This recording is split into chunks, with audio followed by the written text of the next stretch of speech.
All right, guys, we are live here at the Horror Hangout stream. Welcome. Play our little new video intro here. We all go a little mad sometimes. Here we go. We're off.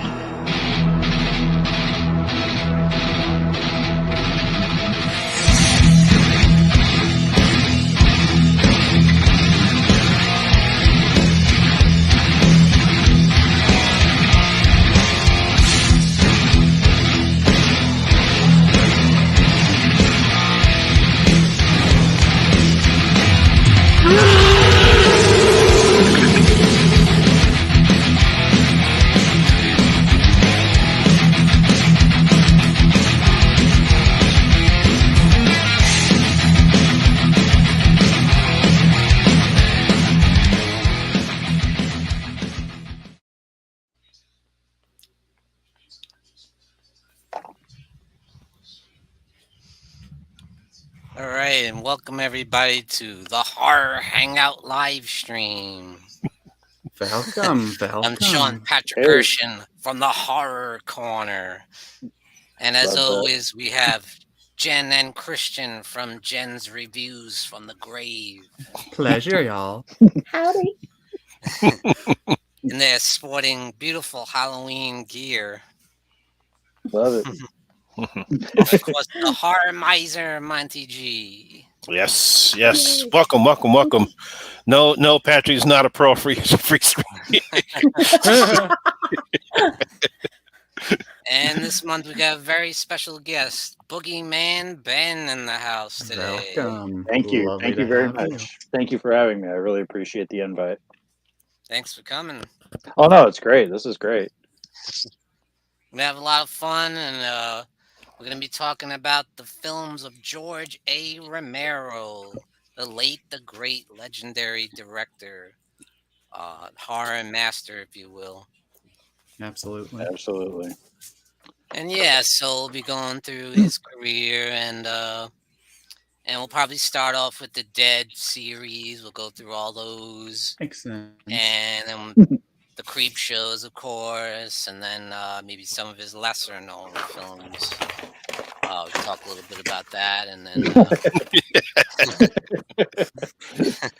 Of course, and I was Christian is thinking always maybe prepared. we'd end with Yes. maybe talking a little bit about some of the remakes of the Dead films and crazies and all that. And all right, so let's get started. So we're gonna start off with the classic Night of the Living Dead from 1968, the game changer, if you will.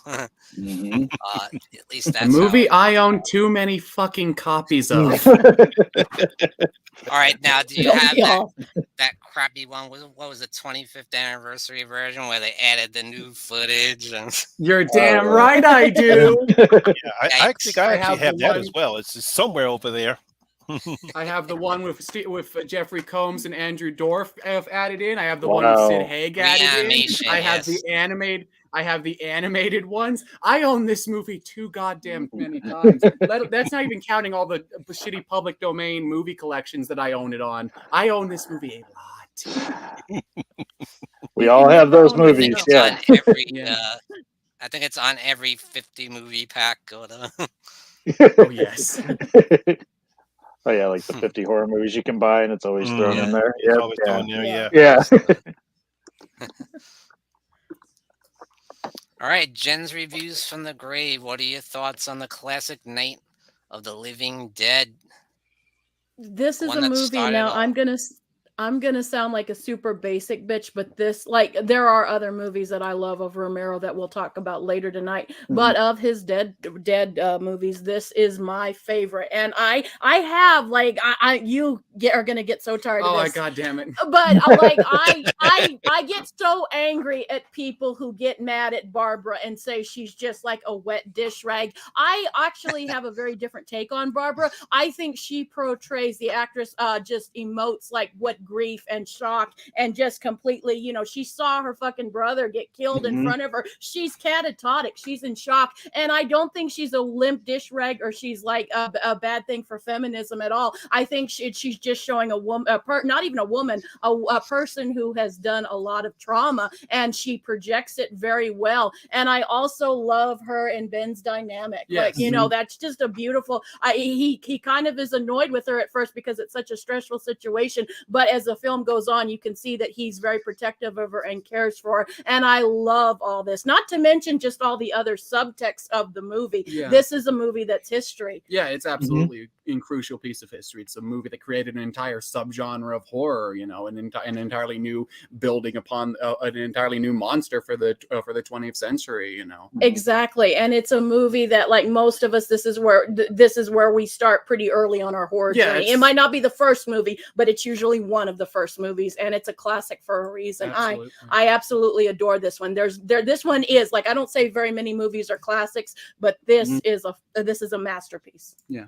So I'll let you. Sorry, guys. Much like you said, it's an absolute masterpiece of a film. One of, not my favorite of the Dead films, but one that is easily the most important of them by far. And it's one of the most important films ever made. You know, you have just the overall story and filmmaking that's phenomenal there. It's truly a great example of what you can do with like next to no money. It was just a bunch of like politically savvy kids off in nowhere making a little zombie movie. You know, that's something really great.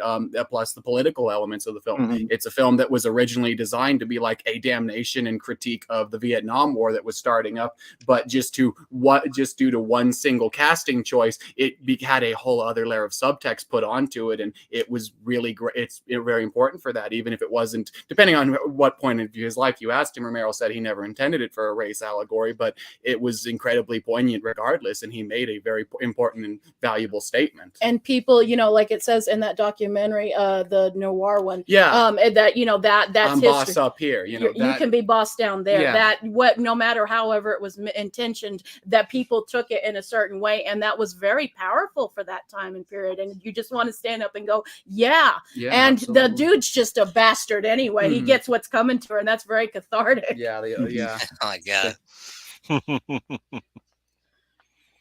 Yeah, absolutely. Yeah, it's a masterpiece. It's my favorite. I love it. I could talk about it, but I don't want to hog everyone else's time. So please shut the fuck up, Jen. Oh no. Oh no. I love when people are passionate. I love it. With that being said, let's give the floor over to our guest this month, BoogeyMan Ben.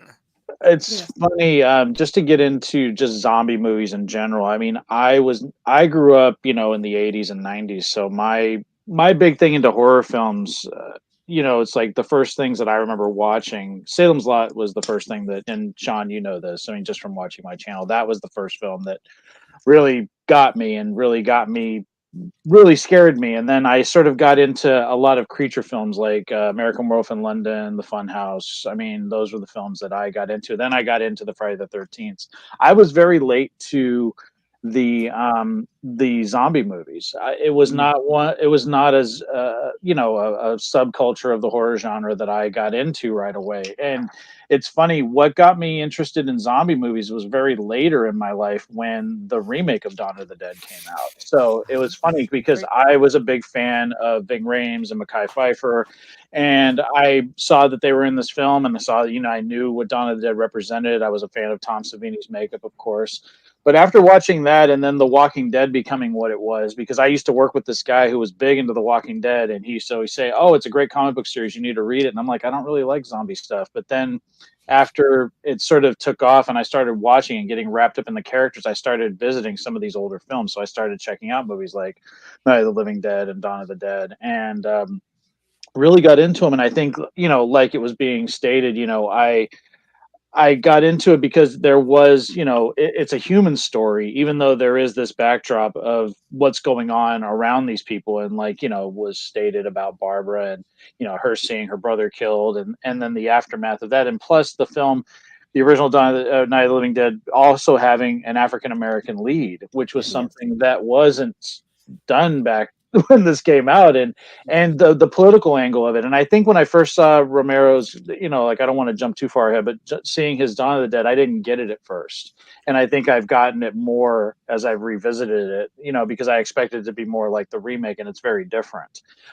in some respects. But I think that's what really, I've grown to really appreciate Night of the Living Dead. I don't think I'm as much a fanatic about it as some people are, but as time has passed and I've gotten more into the zombie films, there's so much to love about this film and what it was saying about society. And like I said, it just, the style of it. I love the opening in the graveyard. I just think it's so amazing, and just, I love black and white, and I wish we saw more black and white films. I just love going back and seeing some of these. Psycho being one of my favorite films. I just love the black and white aesthetic, and I just think Romero, like was already stated, it was taking nothing and making something out of it. It's a very small budget film, but it's one that's endured the test of time. And 50 years later, we're still talking about it. So, yeah, it's one where I was a little late to the game on, but like I said, I've grown to love this film and really appreciate what it stands for and what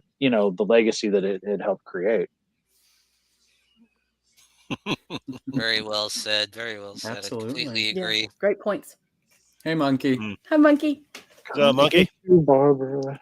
What's up, man? They're coming to get you. I love that. Get you, Barbara. First time I heard that was in Halloween 2, because it's what the Elrods are watching. Yeah. Yeah. Love that. Love that. Yeah.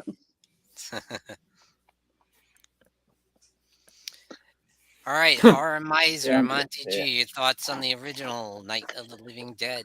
Yeah, I'm kind of like with Ben because I didn't see the original until after I saw Dawn of the Dead. I saw Dawn of the Dead first. Mhm. I forgot I saw it either I saw it on VHS or I saw it in somewhere. But I saw that first, and then I didn't know about Night of the Living Dead. I actually got that confused with Revenge. What was that? The other one, Night of the Living Dead Part 2, where I forgot the other zombie. Oh, Return of the Living Dead? Yeah, Return to. I got those confused. Yeah. And I've seen those, but I Sure, a saw lot of people those. did, yeah. Yeah. Yeah, because I'm thinking they're the same, and then realized that they're not. But when I actually saw Night of the Living Dead, I was quite surprised because at the time I didn't know that there was an actual African American man as a lead, Mhm. and that's like, wow, a black guy's in the lead, and this time period, wow.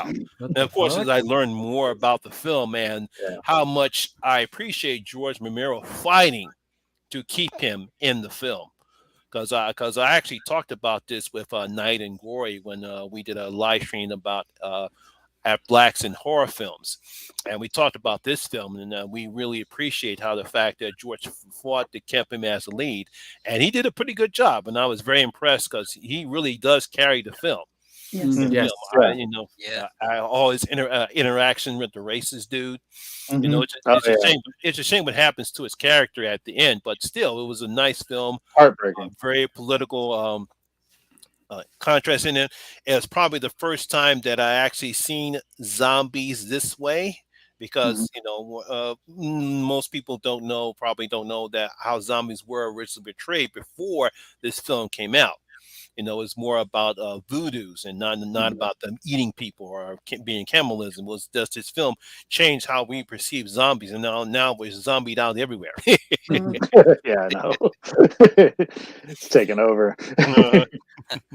And the character of Ben really brings out the humanity. Like, that's the best of humanity right there. Mhm. He, And it also kind of shows like kind of nihilistic feel that all of the movies sort of have of like, yeah, he's the highest point of humanity, and what happens to him at the end of the movie Exactly. because of the world around him. yeah. Yeah. Mm-hmm. Talk about a bleak ending. My God. Yeah. Yeah. Mm-hmm. Very bleak. Yeah. Yeah, to me, it's one of the first movies I think of when I think of classic horror because everything about it is classic to me. Like, I think it was a great choice for George Romero to put it in black and white. Mhm. That gives such a really cool classic feel to it, and that I've always said I love the soundtrack of Night of the Living Dead. It's Yeah. so bombastic in Mhm. your face and loud, and it's like, dun, dun, Yeah, I dun, love that. dun, dun. absolutely love it. And it really drives the movie in a lot of ways. And yeah, such powerhouse performances. I think. Yes. I know, like Jen was saying, some people look at Barbara as kind of a the typical damsel in distress type No. character, but I think it's pretty realistic portrayal of like a real person. Mhm. Not just because it's a horror movie doesn't mean someone has to be a badass. Yeah. No. Like she was resourceful. She ran from the sanitary zombie guy. She got out of there. Just you never know how you're gonna react if something like that happens to you in real life. There's no Exactly. Yeah. And also the no time telling. period too. I mean, Mhm. it's also the time period. I mean, it's. I think a lot of people now look at things and they sort of they base it on current, and you have to look at this came out in The '68. So context. yeah, the context of when it took place. But I really like that scene where she kind of snaps out of it from like she's kind of almost catatonic, and then Well- she snaps out of it and she's like, Johnny, we gotta go find and that's a real portrayal of grief because denial is one of the first things. She does not want to believe what her eyes told her she saw. Mhm. And I thought that was really genius because it really does show an accurate portrayal. Yeah, it's a solid portrayal, definitely. And I like how she's when she's basically in a catatonic state, and then once they start mentioning, we need to leave. Oh yes, I'd like to leave. Like out of nowhere.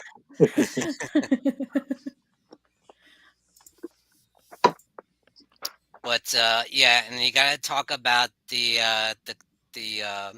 couple downstairs and their Yeah. kid and the Mhm. oh my god, that guy not the biggest asshole like you've ever Oh, seen in a Cooper. movie? Yeah. He All was. he does is complain and complain. He doesn't lift a finger to help anybody. Like What were you gonna say? Such a piece of shit, and yet, as somebody pointed out, and as George Romero would quickly point out, even though he was the one who actually did have the best plan out of all of them, he just was such a piece of shit and an asshole to everyone that nobody wanted to admit it. and he turned out to be right, of course. The Yep. cellar was Yeah. the best Mhm. place. They couldn't Yeah. get in there. Mhm. Minus the zombie daughter. Yeah. Yeah. But yeah, And that was Ben's another thing such a- about the movie too, seeing a child, Oh that yeah. was Yeah. another That was thing. another thing. murder her That- own mother. How Hmm. crazy is We've that all at been that there. time? Really creative the way he shot that scene too, with the splatter on the wall and the sound of the Yeah. Mhm. Yes. That's really well done. Mhm. Yeah. It is. I can't say enough about it. It's phenomenal. It's like I said, a game changer. Mhm. Before that, the old zombie movies, they were just henchmen and these like mindless and when you add the element of them being flesh eaters, man, that just Mhm. takes it to a whole nother level. That takes it. Yeah. Mhm. Yeah, absolutely. And then to me, I always view Night as like the cutoff point of like anything after Night of the Living Dead is contemporary modern horror. That begins the whole new era, and Night is like the last classic horror film. It kind of ends the era, in my opinion. Yeah, I can Mhm. see that. That's a That's a good good way to point. look at it. Yeah. Very good point. All right, so let's talk about the amazing follow-up, Dawn of the Dead, 1978. It kind of waited quite a while for a sequel, but Yeah, 10 years is crazy to think about that. It's kind of the MO of the movies, though. They all came in like 10-year intervals. Yeah. Yeah. It was yeah, kind of like testing out what was going on. Mhm. Yeah. At the time, yeah. Yeah. Yeah. Very social movies. Well, it's Romero was kinda this probably point, the single like, I most wanna social make- conscious director. yeah. Like I want to make one every 10 years or whatever. Yeah, because Jen Day and would come out in Christian. 85. Yeah. Dawn of the Dead. Sorry. Dawn of the Dead. I now I know like I'm a night girl, like that's my favorite one of it.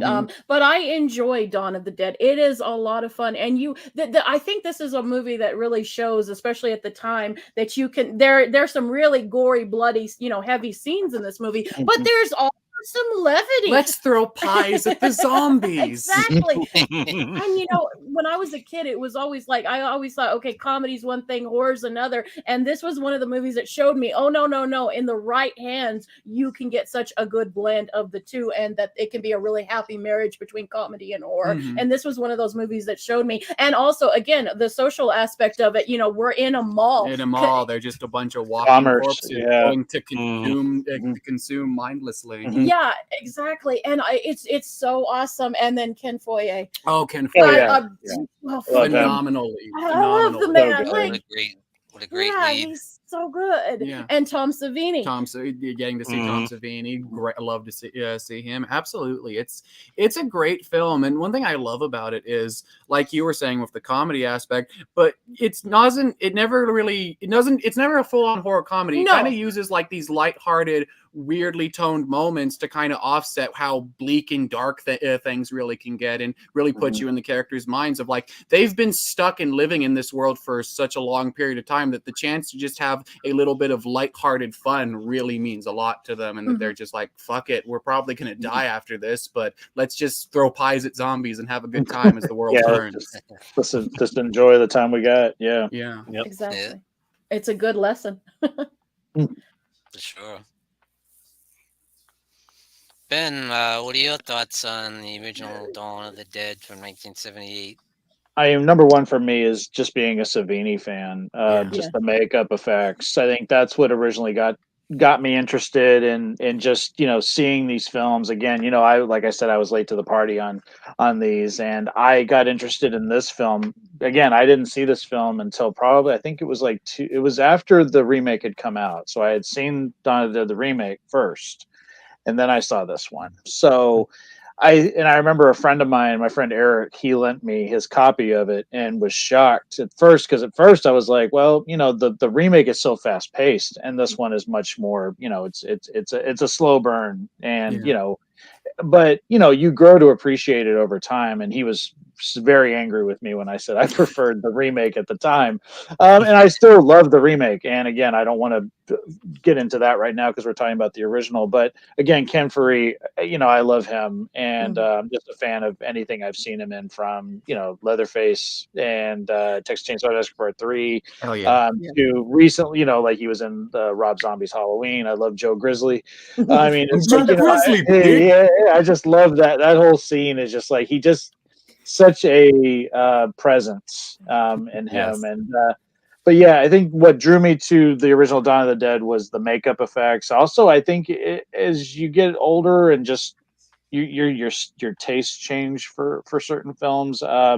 You know, I see more again, like the society, the whole thing about commerce, and just how these, you know, they're programmed to go to the mall because that was just what was sort of inundated. We were inundated with shopping and spending, and you know, it's again, you know, there's layers to Romero's films, and I say, you know, and I think that's what I look at it as. You know, it's like it's a great film. It's got great special effects. I love Savini's art at Gore, and you know, he had, you know, it just did a fantastic job. So I look at this one more as a, you know, it's not my favorite of the Romero zombie films, but I really appreciate, you know, everything he did with it.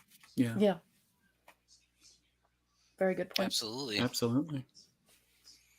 How about you, Monty?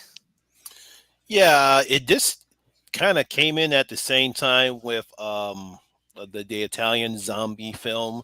So I happened to see both at the same time, and I actually did enjoy this a little bit more than Night of the Living Dead, obviously because of Ken Foray. No, the practical effects, Tom Savini, you know, watching at the mall setting, and you know, seeing the bikers coming, and just simply just having fun with the zombies and all that stuff like that. So yeah, that's why I really did enjoy about the film. Of course, for me, obviously, I think when I look at this film, I'm like, why did he make the zombies look blue? It is a strange. Yeah, it threw me back at first when I first watched it too. I'm like, it's a weird color. It's a real color scheme. Yeah. You know, it did, that kind of threw me off a bit, you know, later on. But I still enjoyed the film. Yeah. You know, but I'm with you, Ben. I prefer the remake. Yeah, I don't know why and again, it could. I always say that it's probably because I saw it first, and that's what I told my friend because my friend was heartbroken when I told him I like the remake more. I don't know what it was about that remake. I think it just because, and again, like I said, I don't want to, take Yeah, away from there's your a reason points. why. Yeah, There's a reason why I like the remake better, but we'll talk about that when we get to it. yeah. I don't want to take away from what Sean was going to talk about either. So yeah. Mhm. Hey, he has a great line. Using Woolies unit, wasn't you? I didn't see how he died. I was gonna bring up that point too. There's some definite social commentary when the SWAT team raids that house and the guy's talking all that stuff. This is shit. This is better than I. Yeah. You gotta blow him out, and he starts just kicking people out and shooting people.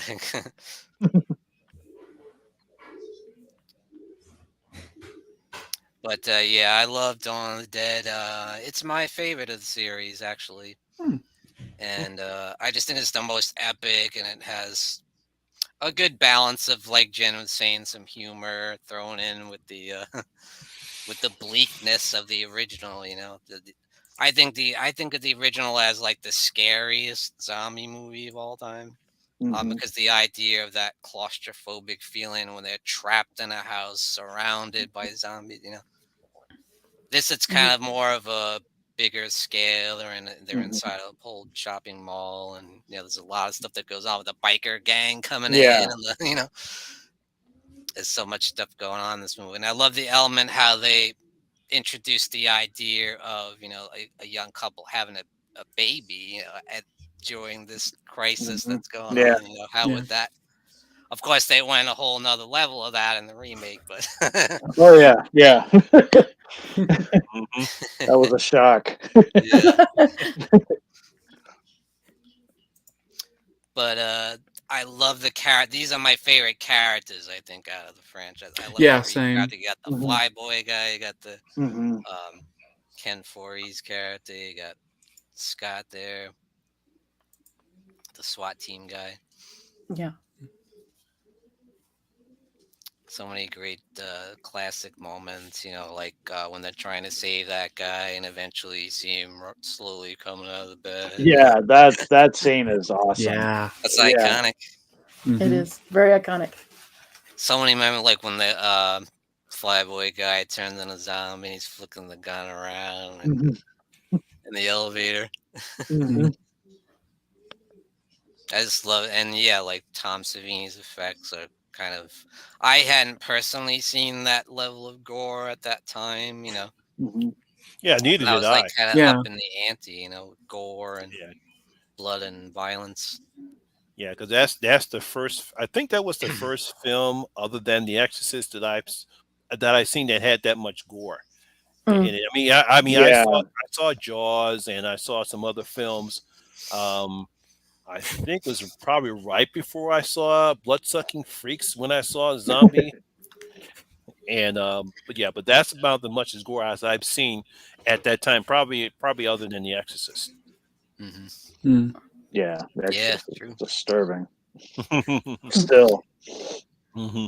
Yeah, like SM Sims mentioned the mall music, that circus. I love the stuff. gong. I love the hell out of the gong. I use it in videos all the time. I love the gong.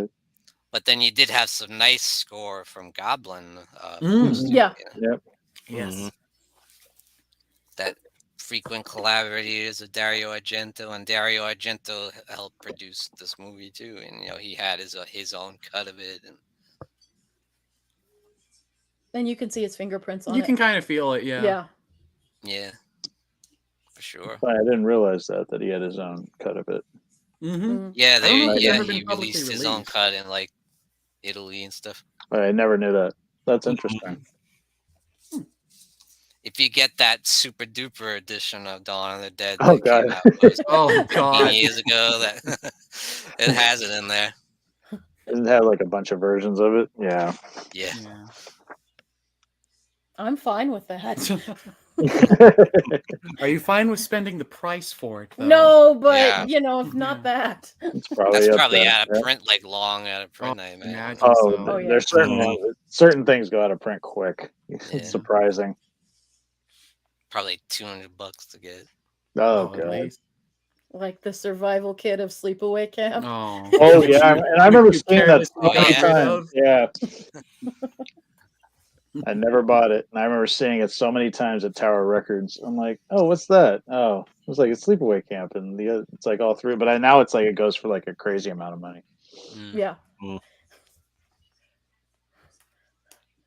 All horror fans, we're just constantly broke. Yeah. We're kidding. Such is life. Yes, we are. Yeah, such is life. I'm trying to pace myself now as I get older. It's like Fair. it's tough. I'm strapped after I just went to a couple of conventions. So Oh yeah. Oh, you've been that's how you go happy broke quick. icons. Oh, yeah. Yeah. Totally worth it, though. yeah. I got one I coming mean, up sure, you next could month. send your kids to college, but Who needs I don't have college any when you kids. have who needs college when you have collectibles? exactly.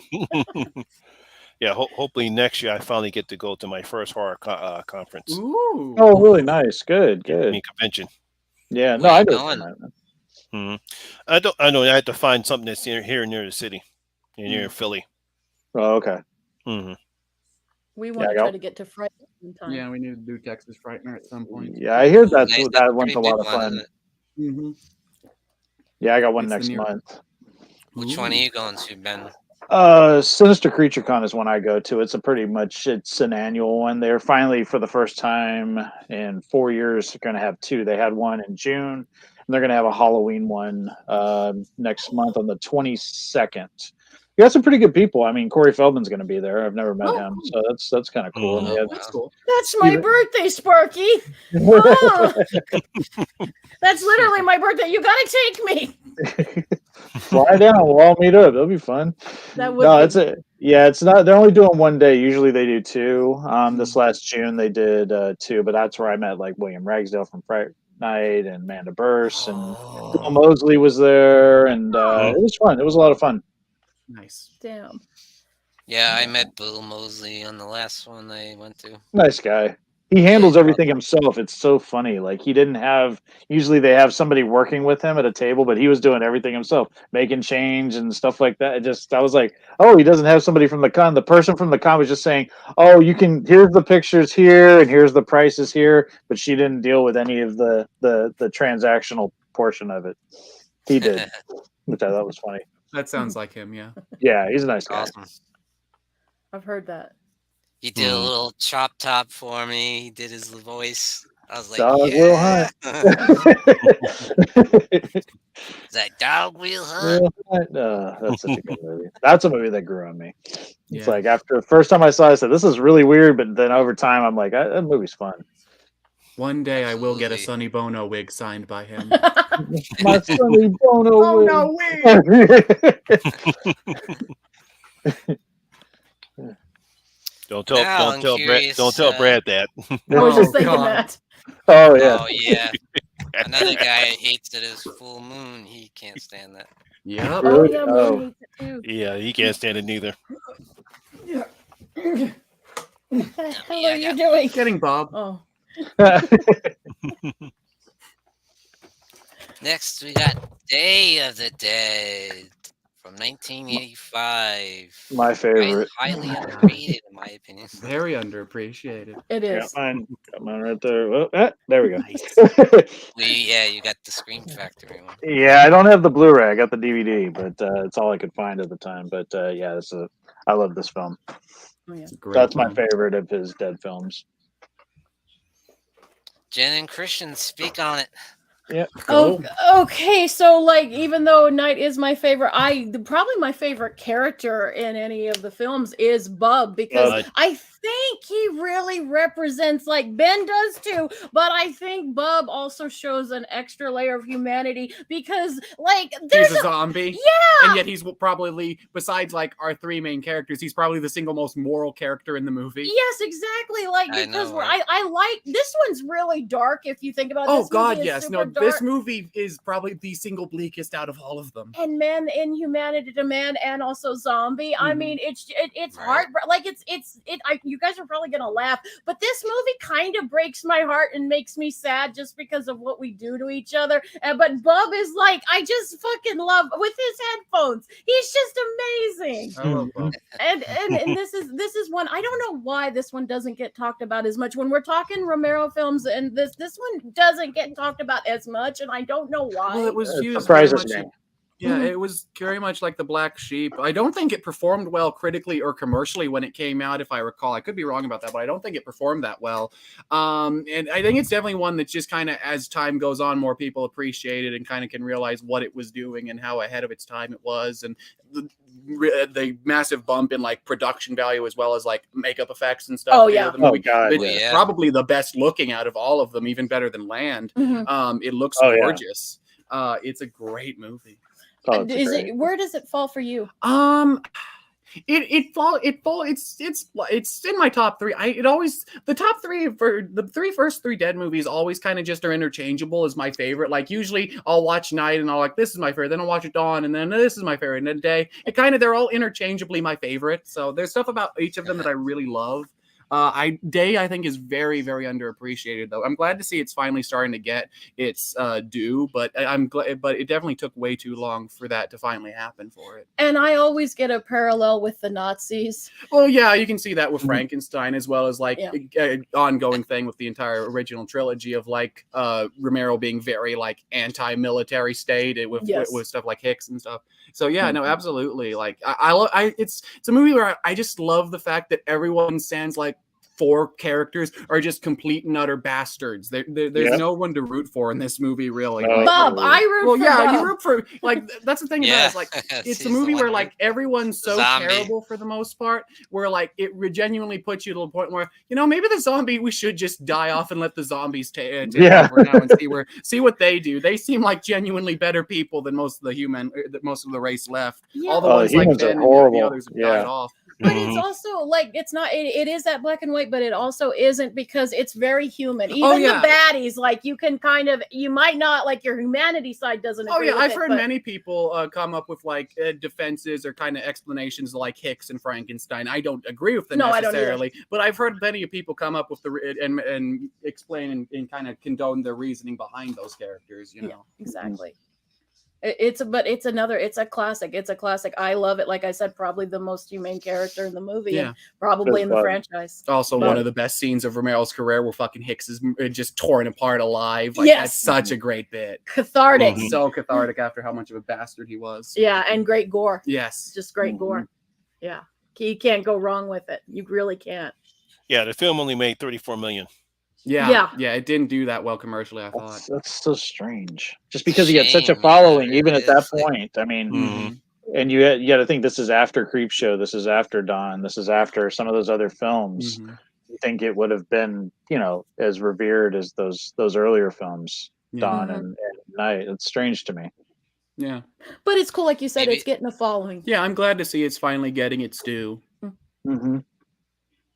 Maybe there's just so much going on at that time in the mid-80s. There's so many good horror different horror films. Yeah, probably competition now, because people are they're exploring the gory stuff, and plus I think this was during the slasher boom.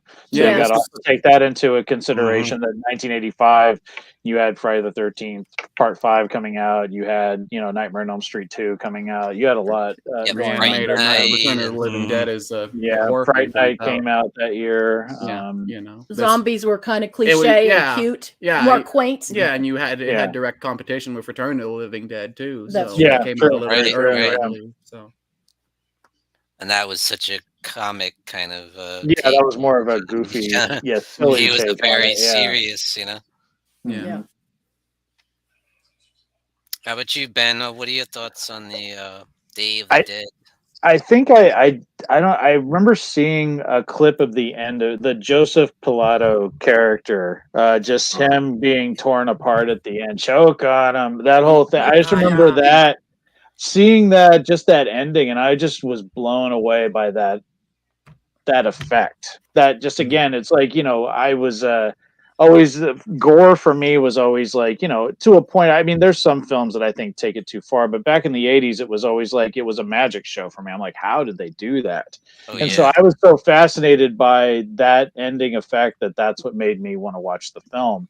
And again, it's one I was kind of late to the party on, but I always remember the gore in this one just stood out to me. And again, I know that there was a few people involved because I know Howard Berger was involved in this. This is when some of the KMB people were involved in this one. So you had Nicotero that was an assistant to Tom Savini, and Nicotero's in the film, and it's like I'm going, wow, he's actually in this film, and it's like to see him so young and everything, but no, it's just like for me, it's like it was again, it was the gore, and also I think it is a bleak film. I mean, the fact that they're underground at this point, there's no more, we're not, they're behind a fence underground, it's like this bunker, and just that all the people, the soldiers that are supposed to be protecting us are complete asses, and especially led by the Rhodes character. It's just he's so despicable and over the top, and it's cartoonish, but it's so entertaining. And again, I think that's again what hooked me. And then the Bub character, that they're trying to humanize them, and I don't know. I think there was just so many different elements to this one as opposed to just a standard we have to survive, and you have the zombies coming after you. I think this is kind of a last ditch effort to sort of try to save humanity, but is it worth it? Because I mean, humanity is pretty much, they suck at this point. They're just terrible people, and along with each other, Yeah, and the character of Steel was another character I remember, and just like I think for me it's like it was the gore, because I was really just into makeup effects, but this one for me is just entertaining, and it's just a lot of fun, and the payoff at the end for some of these despicable characters is just gold. So I love watching this one. I haven't watched it in a while, but I remember when I had the opportunity to find this one, I was like, oh, I got to pick that one up before it's hard to find, because some of the Scream Factory stuff, especially in the early days, would just disappear and you couldn't find it, and it was going for crazy amounts of money. Yeah. But yeah, great film. I absolutely love it. Wonderful. For sure. Monty G? Yeah, well, yeah. The main thing about this, it's just the gore. I think that's the main thing. What makes this film is the draw. Is the gore, and the soldiers are terrible people. Oh. And we're glad when they get their comeuppance, especially especially when Captain Rhodes, when he gets his comeuppance. It's just poetry. Yeah. And the best scene for me is the dude, he's busy laughing and shooting, and then when the zombies rip his head off, and he's still laughing. Yeah, but it's just basically gore. The story is okay. I think that's the reason why the film didn't do as well critically, because the story is not that well, but it's just mainly, it's just the scene of zombies and the gore. And it was a different climate. Didn't they shoot it? And they didn't shoot it in Pittsburgh. They shot it didn't they shoot it in Florida? Or was it shot? It wasn't shot in the same. I think they shot this in Florida, if I'm not mistaken. Yeah, because I was like, the whole thing, I remember like Romero's films primarily would take place in Pittsburgh or in Pennsylvania, because I know Tom Atkins has talked about that a lot too. I know originally George Romero meant for it to be on a much bigger scale than it was, but they didn't quite have the budget for it, But I love that it's just in that kind of secluded location underground in the military bunker or whatever. It's like caves. I think they used caves for it. And that gives once again another claustrophobic feel, like layer. The original film, we lost Jen and Christian. We lost Jen and Christian. They're like, we're done. Internet. Yep, that happens. I was having that issue earlier. I always have some kind of issue with it. Because it looks, from what I was reading, it looks like they filmed some of this in Wampum, Pennsylvania. Oh, okay. So they did do some the above ground scenes were shot in Fort Myers. Oh, okay.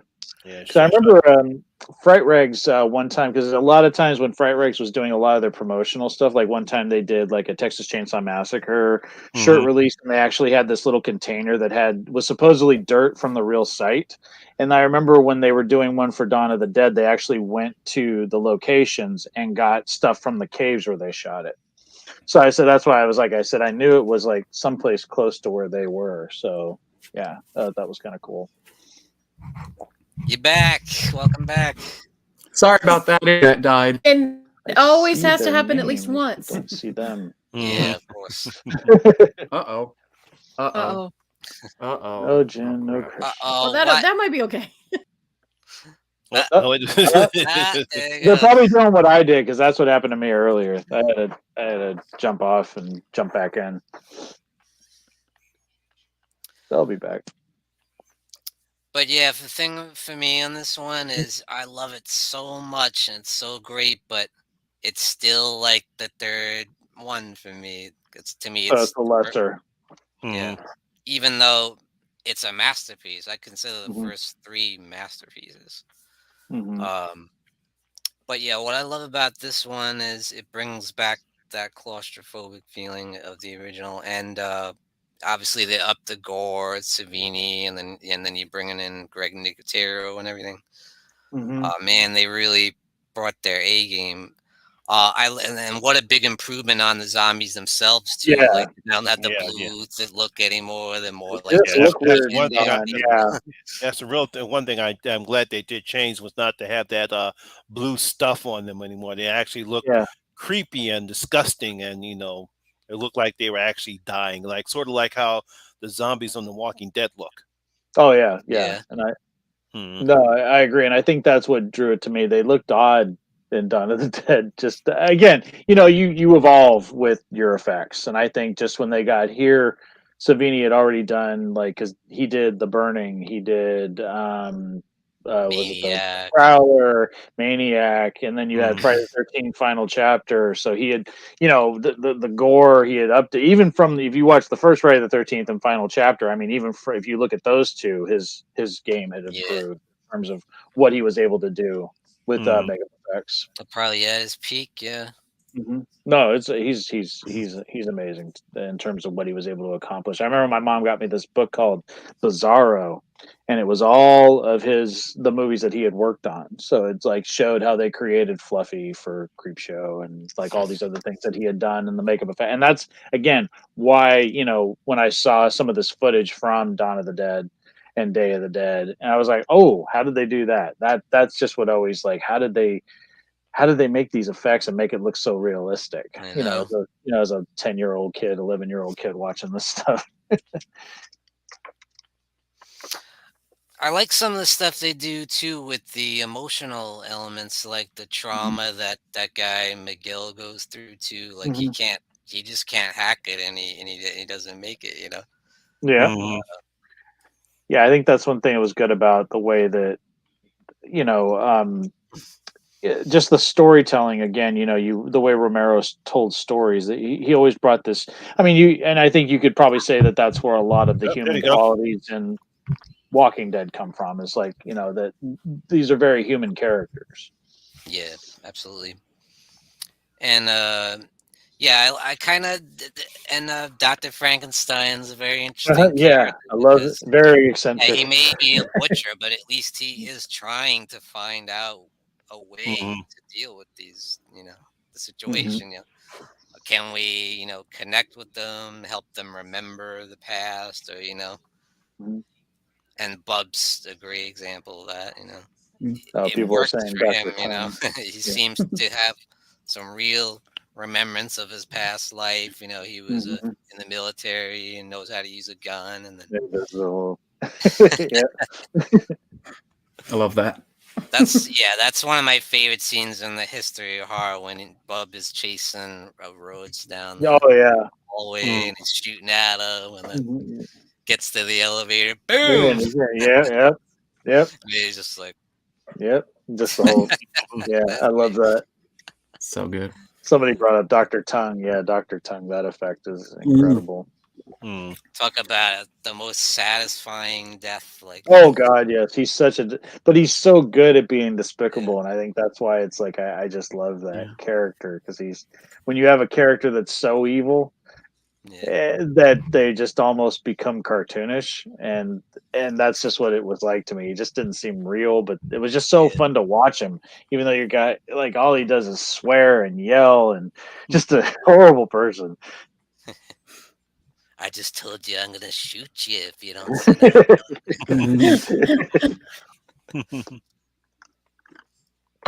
Yeah, he's pretty over the top, but he's awesome. Like you want to hate him, but you love to hate him.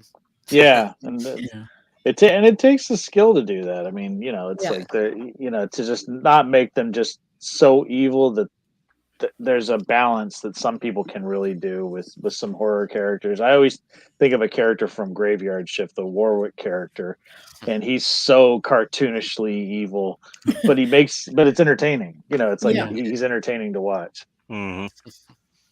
Good movie. Absolutely. Oh, poor Jen and Christian are still having a hard time getting on here. Uh-oh. Can you not see us? Can you not see us?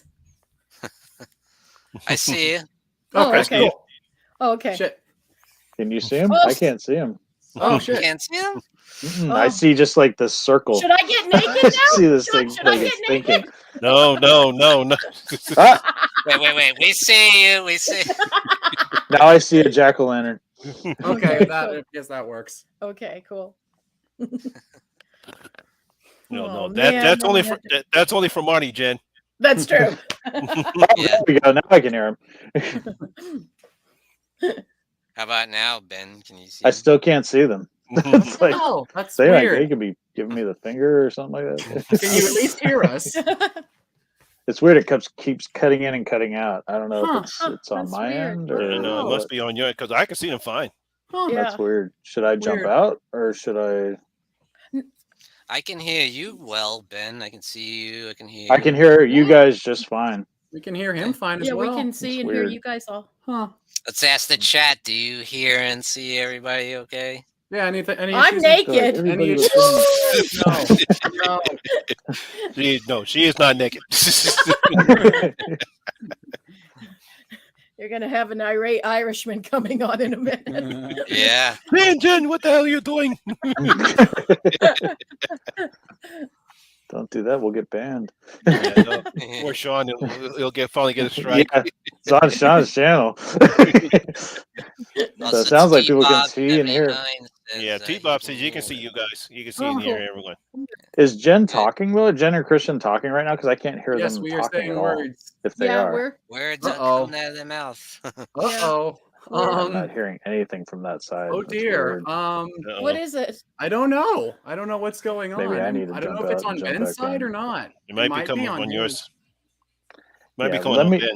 Is it okay if I do that real quick? I don't want Yeah, to go ahead, screw go up ahead. anything. Yeah, go ahead, Ben. Yeah. Give me 1 second. I'll be right back. All right. Bizarre. We be having issues. We are currently experiencing technical difficulties. We do apologize for the inconvenience, but they will be fixed in a short moment. I can pull up my skirt. Don't do that. Not those kind of technical issues. No. Everything looks kosher. Excellent. Please stand by. Please stand by. A word from our sponsor. I don't have any sponsors.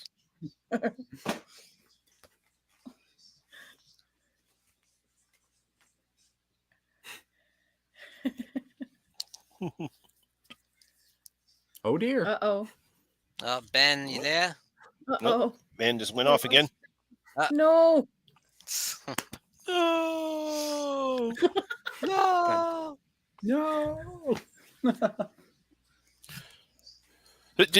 So while we're waiting for Ben, did you guys know that they actually made an American version of Goodnight Mommy? Yes, we're possibly going to have it as part of our Halloween lineup this year since we reviewed the original for Halloween one year. How good is it? We haven't watched anyone's until we see it, but how good or bad is it? I haven't seen it. It was one of the movies that I'm going to be reviewing because I had a little health scare. So, Uh-oh. Yeah, you mentioned that. What happened, if you don't mind me asking? Are you're okay though? I'm fine. I'm fine. I'm going to have a procedure done on Monday, but everything's fine. Okay, Okay, good. good. Just something Good. kind of happened. Had to go to rush the hospital. Everything Oh, kind of sorry. everything checked out fine, but I just got to get a procedure done on Monday. But I'm good. I'll Okay. send you some good vibes, Monty. Send I'll in good vibes. Yeah, send in good vibes. Thank you. Thank you. Absolutely. Hope everything goes well with your procedure. Yes. Yeah, we'll be thinking of you on Monday. Yeah. Me too.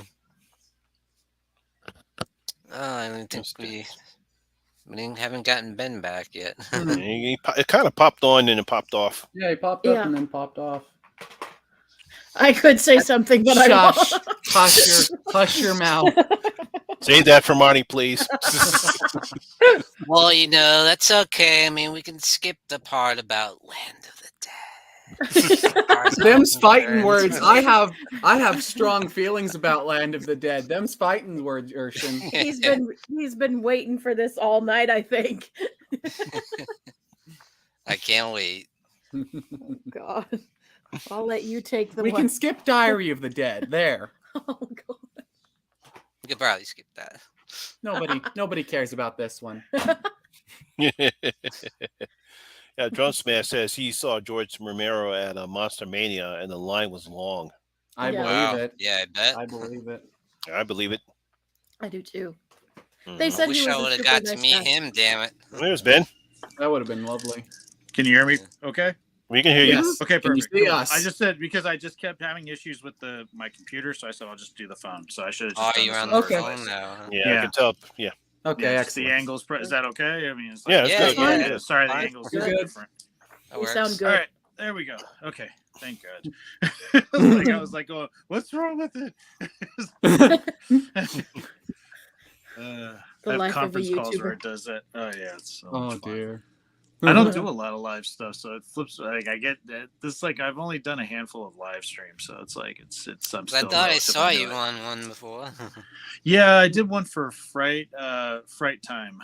They invited me to one last year. They're like they do like Facebook. They have like a little sort of podcast they do every Friday. So that's a lot of fun. And they invited me to that. And then I've done like Ear for Fear. I did one of their podcasts as well, but that was all recorded and they like aired it like almost 2 months after I shot it with them. So I'm still I'm used to like editing and stuff like that. So when things go wrong when I'm live, I'm like, it's like I'm not used to this. But sorry about that. Sorry about the hold up there. Don't worry about it. The joys of live Yep. streaming. Yep. Anything can go wrong. And it will. And it will. And will you? I just get naked. No. Wrong Admit side. that, damn it. Naked fixes most things. Don't you just flash your Everything's goddamn fine. router. You're just flashing the router. Exactly. Oh. Well, guys, I'm very curious to hear about the next one. How you guys feel about Land of the Dead? Now we're in the early 2000s, and George Romero kind of coming into the new millennium with his new take on continuing the Dead series.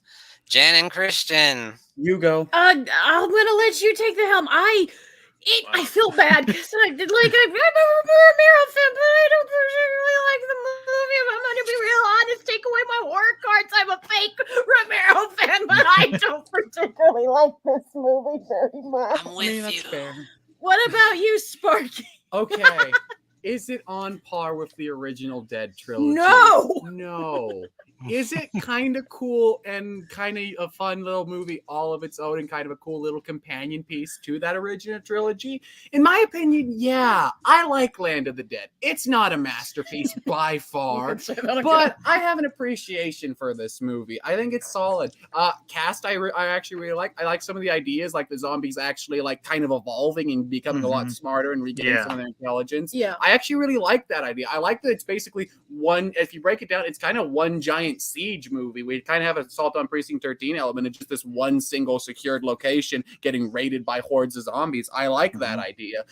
Dennis Hopper is fun. Like he's not implemented wonderfully, but he's fun because it's Dennis Hopper doing an over-the-top Dennis Hopper performance. Kind of like another movie he did. Yeah, like many movies, but yeah, he's fun for that element alone. I like a lot of the. I think the effects are not on par with Day, but I think they're pretty solid. I like Big Daddy as a zombie. That's I like that idea. I like that he gave, because he really liked Shaun of the Dead, he gave Nick Frost and Simon Pegg little cameos as soldiers. I thought that was actually really fun and charming. It's not a perfect film, and it has a lot of issues that I'm sure everyone else is going to talk about, but I'm in this movie's corner. It's not a great film, but I think it's underappreciated a little bit. Where would you put it? Like, if you had fourth. Fourth. And it's a hell of a lot better than these two. I know which one you're talking about too. You don't want to say anything else more about it, Jen? Or are you just not?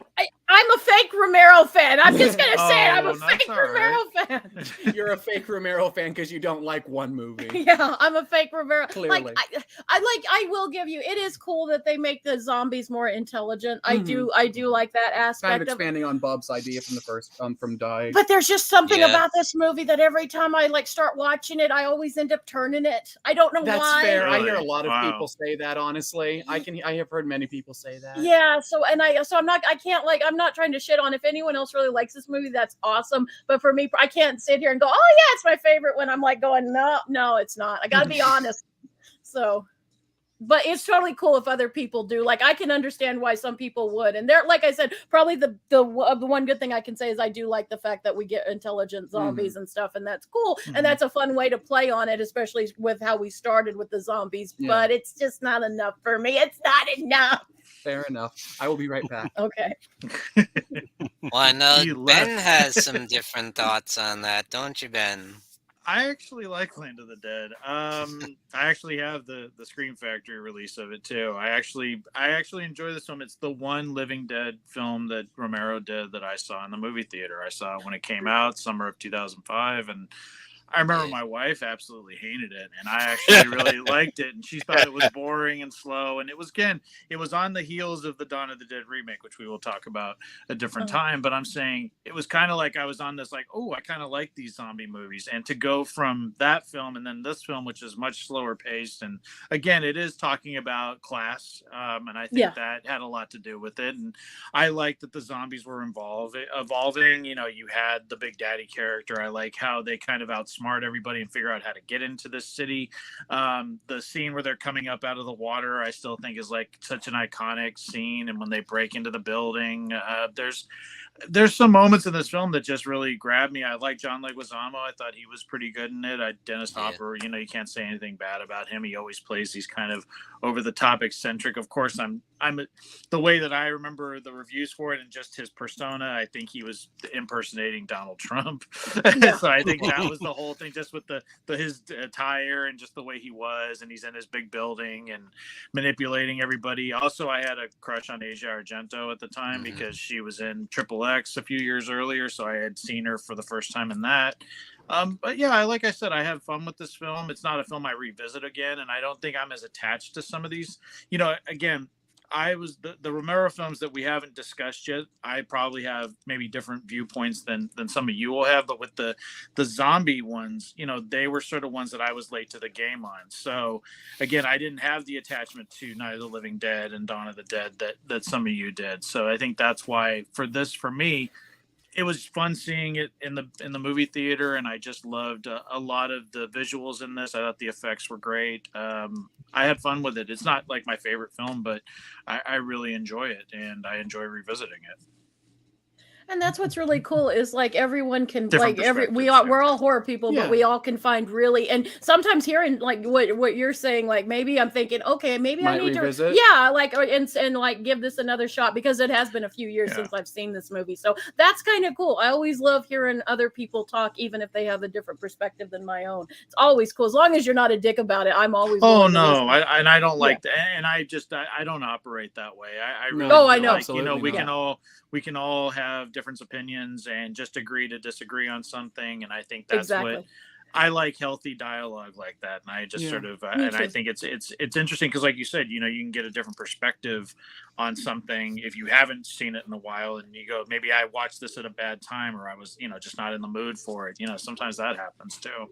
Yeah, I think I might do a rewatch because, like, I'm like with your wife though. I just get a little bored she with this hated movie. it. She but... still doesn't like it. But Dennis Hopper, Donald Trump, I'm kind of here for. Yeah, no, he basically is that. Yeah, it's Donald Trump. Yeah. I didn't think of it, but now that I'm thinking of it, neither did I. But now that makes more sense.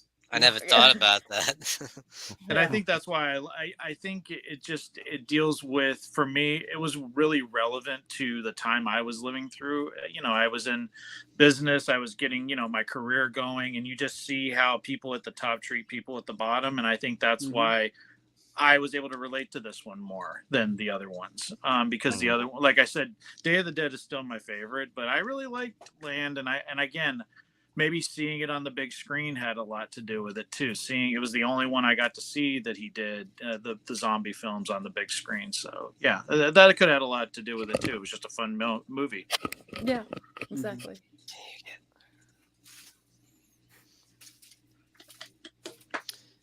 Well said. Very well said. Very much so. Monty G, what are your thoughts on Land of the Dead? Yeah, it was an interesting take on it because you had the remake, and I like what Romero did with the zombies. I like Eugene Clark because I saw him first on Night Heat. It's a television series that came on at nighttime on CBS, and it was nice seeing him back.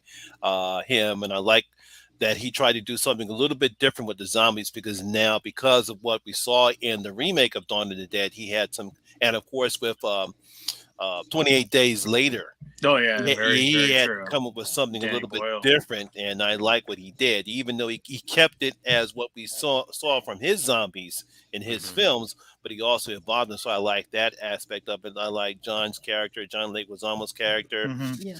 I like Simon Baker. He was a good leading man. He was good in this band. And it was a decent zombie film. Not great, but decent. Yeah.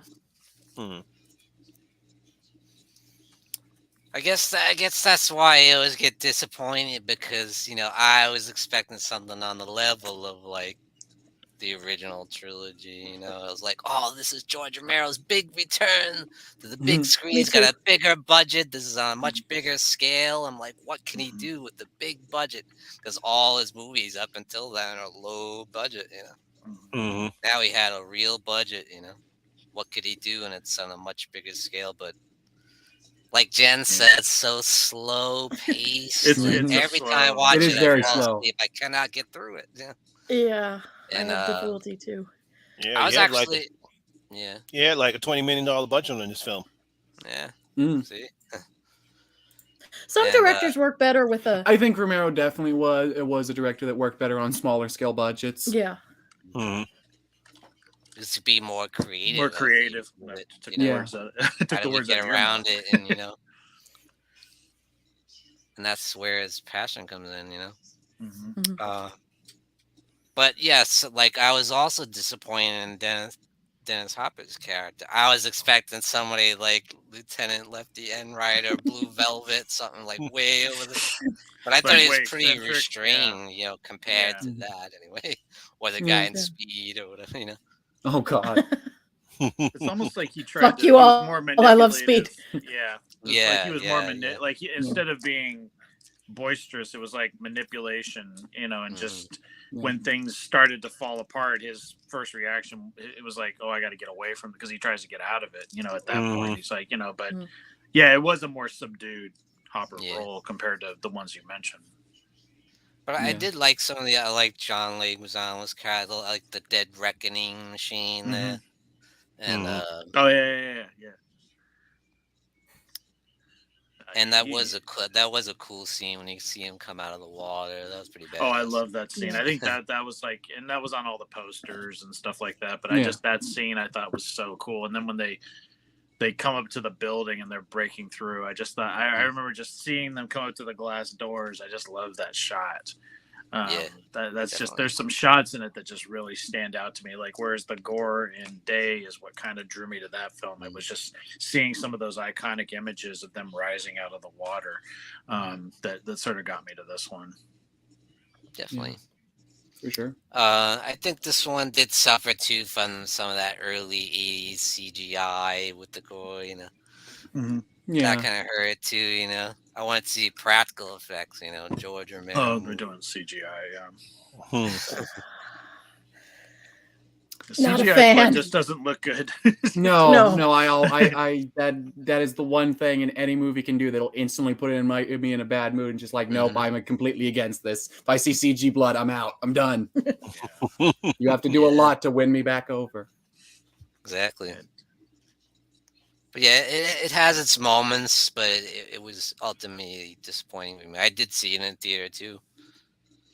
Yeah, it was fun in the theater for me because it's like it was probably because I didn't see Dawn of the Dead the remake in the theater. I saw it when it came out on DVD, so it's like it was my first Dead movie in the theater. So it's just that was so That's it was kind of so it's kind of one of the ones I remember, and it was summertime, and I just remember it was like, oh cool, it's like a horror film in the summertime because this is when horror was still it wasn't as mainstream as it is now. This is 2005, so it was still kind of a niche cult kind of thing. You had a lot of remakes coming out at the time, and this was a new story, so it was like that was the other thing that kind of drew me to it. Another thing was I had heard that Edgar Wright and Simon Pegg were going to be in it, and that George Romero was a big fan of Shaun of the Dead because I love Shaun of the Dead. That's a great movie. I was hoping to see some of that in there too, even. But yeah, that was cool. It had a little cameo there. Yeah. Well, now we're really getting into the bottom of the barrel. Diary of the Dead. Oh, let me look. Oh, diary. Poor diary. George Romero trying to do found footage. Yeah, no. I'm just gonna say it. No, like no one's perfect, right, guys? Nobody's perfect. How do you do, fellow kids? What is this found footage that you kids are doing? I bet I can do that. See, that's the thing. I think, and I love the man, and like it's cool that he was trying to do something that was, it is cool to see like him who's like in his like 60s by this point, if not a little bit older, trying to do something a bit more of a contemporary and shake up things and still play around with new filmmaking techniques. He just did it really badly. Kind of, yeah. But I do give him credit for trying to do something, bring in a genre that was really popular at the time and mix it with his zombies. That's cool. And like maybe the writing is the problem. I mean, the characters are all annoying. The soundtrack, I hate the soundtrack for this movie. I will never not think of the bit where like one of the characters who's a Southern girl gets killed, and they put this shitty banjo music over. I'm like, what the fuck? What are we doing like here? Deliverance, kids. Remember Deliverance. God, Diary of the Dead is Romero's worst movie, in my opinion. This is Romero at his absolute lowest. Everything. Yeah, I'd say this is his lowest point. Was Diary. Yeah, this is not a high point in his career. Okay, I'm gonna try to think of something positive here. Talk while I do this. I'm gonna do it. I mentioned it. I did do something positive. It was cool that like he was trying to be hip with the cool kids and the footage. That's basically all. Try something that's current. Shot. No, it's not shot well. It's cool. It is neat to see like an older director like still not just being stagnant and still wanting to evolve his filmmaking techniques. That is very cool. And using more contemporary stuff. That's something I do really appreciate about the movie and continue to say about Romero in general. But like, man, this movie's just a slog. Yeah, this is this makes the one look really fast. Yeah, this makes Land of the Dead look way faster. And you don't have Leguizamo or Hopper. Every character in this movie, I hate all of the characters. Yeah. I swear we're Romero fans, but everybody has a bad one. Yeah. Diary's his. This is one I would say if you weren't into like Romero and were just getting into his filmography, this is one that I'd say at the very end. Unless you're a Romero completionist and have to see his full filmography, you don't need to watch Diary of the Dead. Yeah. Just stop at Land and you're good. Yeah, I don't have much positive to say. I'm sorry. Does anyone have anything nice to say? That speaks. Silence speaks more than words. I was going to wait for Ben before I. I haven't. Oh, you haven't seen it? Oh, okay. No. Okay, well, Okay. I guess I'll go then. Yep. It's not. Nobody go. You can do it. It's not the worst film that I've No. seen. And I guess because he was trying to do something different, I think at this time were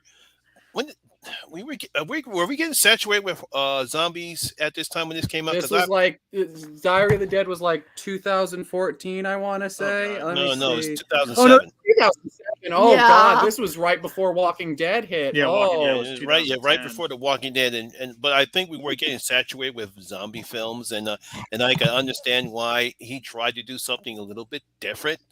But it's just that I guess the characters just weren't good enough. no, the characters suck. That's the whole problem with the film. I mean, none of these characters are. They're just not likable. I mean, none of the characters are. You have to have that. Sometimes, if you don't have likable characters, that makes the movie worse. That's true. Well, sometimes And it it's can not work. like a Day of the Dead thing where you're supposed to hate them. You're supposed to find them Yeah. charming because, like, God, I hate Oh, our they lead, try 'cause to he's make them. Yeah. Yeah, because like our lead is like this smug filmmaker film school douchebag who's like, I'm in the zombie apocalypse and I'm gonna make my magnum opus with this. Like, what the fuck are you doing? And like, God, and there's all these voiceovers. Like I said, when they're talking, when one random character dies, he wasn't close with her or anything, but like she was a person who he got attached to, dies, and then we go to his voiceover saying, I added music to make things more dramatic, and it's just this shitty banjo music. God damn it! Deliverance music. Yeah, it's basically yeah. The fuck! I fucking hate this movie. I like when they use banjo music in Deliverance. Well, yeah, then it's creepy and good, and yeah, this one not so much. Oh dear, Diary. Maybe we needed a pig. No, God. no. Oh man. Oh. Yeah, I'm Yeah, gonna say it I right must- now. That's what Diary needed is a pig. Put it on the cover. That would've made it. Diary. Yeah, That would have brought it up like 5 notches. Hey, the pig worked in the hunt. I was gonna just say that, yeah. There you go. What about you, Sean? I remember thinking,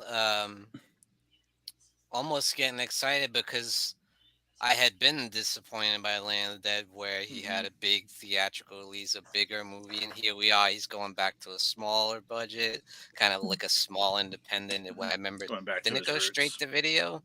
Yeah, it was. Yeah. like- It Yeah, I got think so, it got Yeah. released. It got Very released on limited, February 15th, and then on DVD by May 20th. It only Wow. it's only cost $2 million to make. Mm. Very Yeah, low see, budget, what a yeah. difference. So I was thinking, well, now what can he do with a small budget again, like the older movies? But didn't work this time. Uncle it felt- Romero fooled you again. You know what? It felt like Halloween Resurrection, like Oh, beating. But Resurrection's fun. shut up! But Resurrection's fun.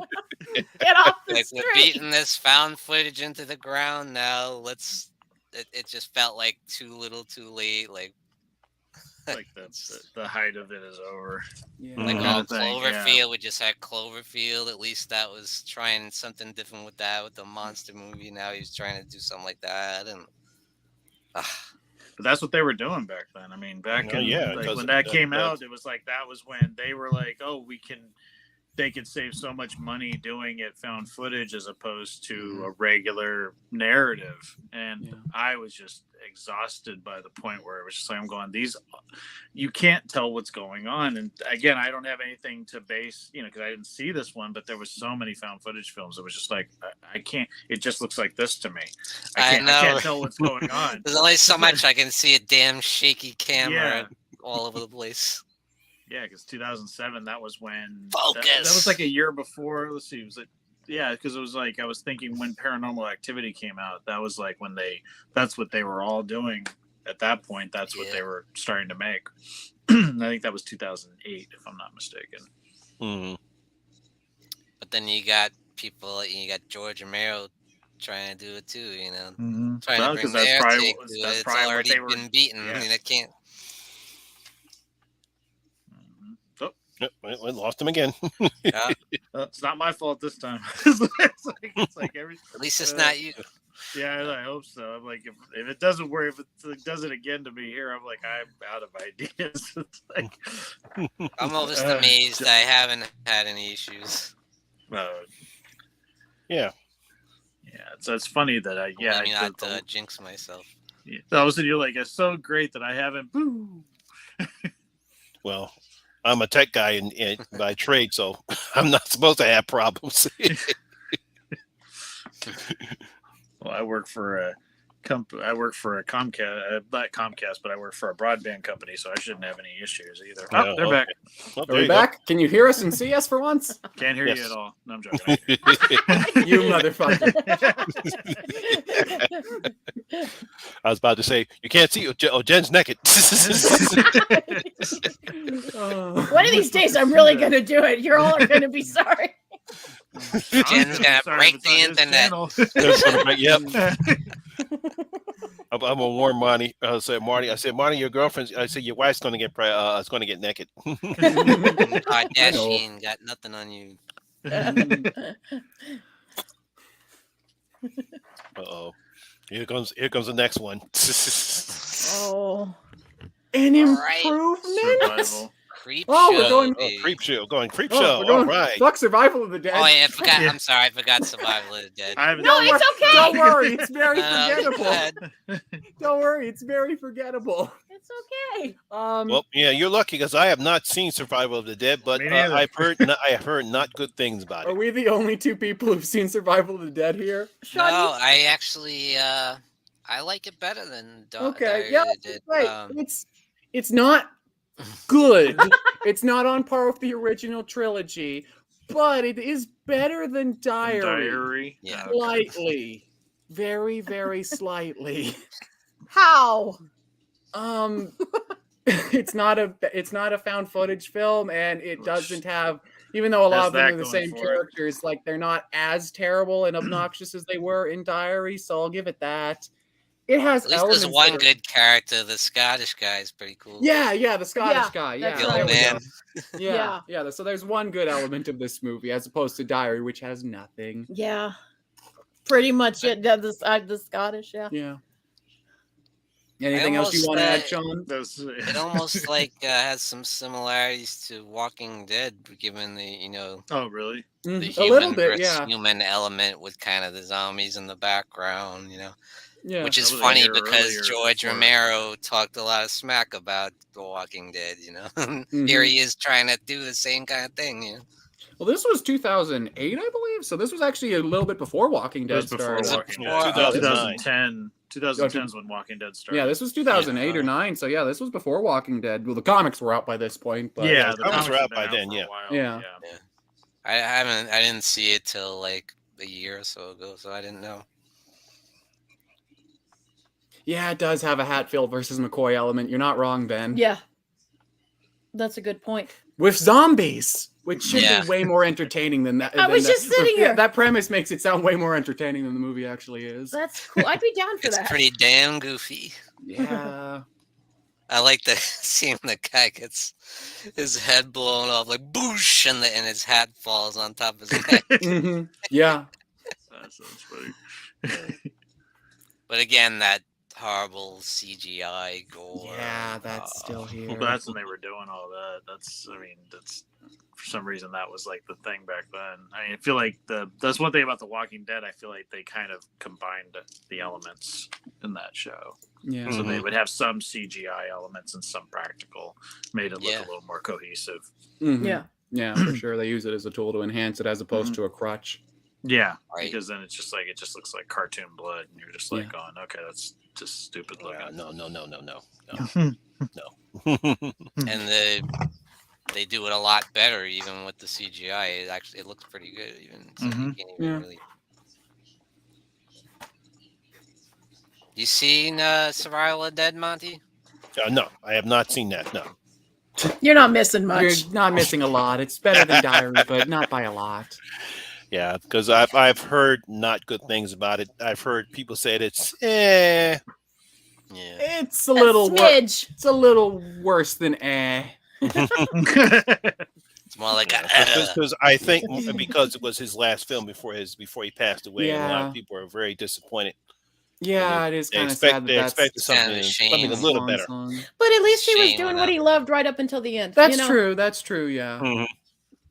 That is something that's very cool. And he still was as passionate about it then as he was at the start. He wasn't like Carpenter, whereas like maybe because Romero stayed indie, unlike Carpenter did, but like he wasn't like Carpenter who just grew more bitter and bitter towards the industry and just kind of hated it by the end. Yeah, that's very true about Carpenter. I think he still had a love for it, but maybe he was kind of losing his No, time. yeah, but I think the studio circuit kind of destroyed his passion for that side of things. Yep.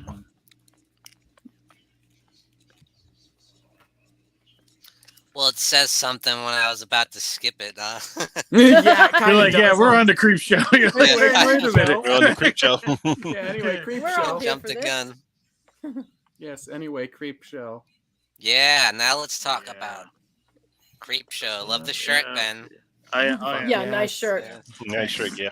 Yeah, love the shirt with the Rydstrom artwork. Why don't you? I know you're a big fan, Ben. Why don't you talk about? I think Dan and Kristen froze. They did. Yep, I didn't. It's not me this time. I'll wait tough till night, Jen. she was doing something, and YouTube said no. They banned her. Yeah. They'll come back. I'll give them a minute. I want everybody to be here when we all talk about this. Where'd you get that shirt? Is that like Fright This was a Fright Rags. They did a release. This was during the pandemic. This was June of 2020, and I bought 2 shirts from this release because they had one that was like the closing shot where the creep has the comic and everything, and it was like a creep club or something. Like, it made it look like a club you could join or something like that. It was a couple of really good designs, and this was one that stuck out to me just because I remember that Bernie Rydstrom artwork, companion comic that came out before the movie did. Because the comic I got the summer of '82, and then I saw the movie actually in the movie theater when it opened in November of that year. So I got to see it in the movie theater, which was a trip. My dad took me to see it. And I just remember there was differences in terms of the way that some of the stories played out. Like, there you go. Oh, hey, they're back. Sorry about this. Sorry that our internet's been crapping out. No, that's okay. Okay. But just, with Creepshow, I just remember seeing it in the movie theater. I remember I carried that book around because, again, at this point, I was a fan of Stephen King. I knew Salem's Lot, of course. And my mom bought me that comic book as a kid. Now, when Creepshow came out, I was 8.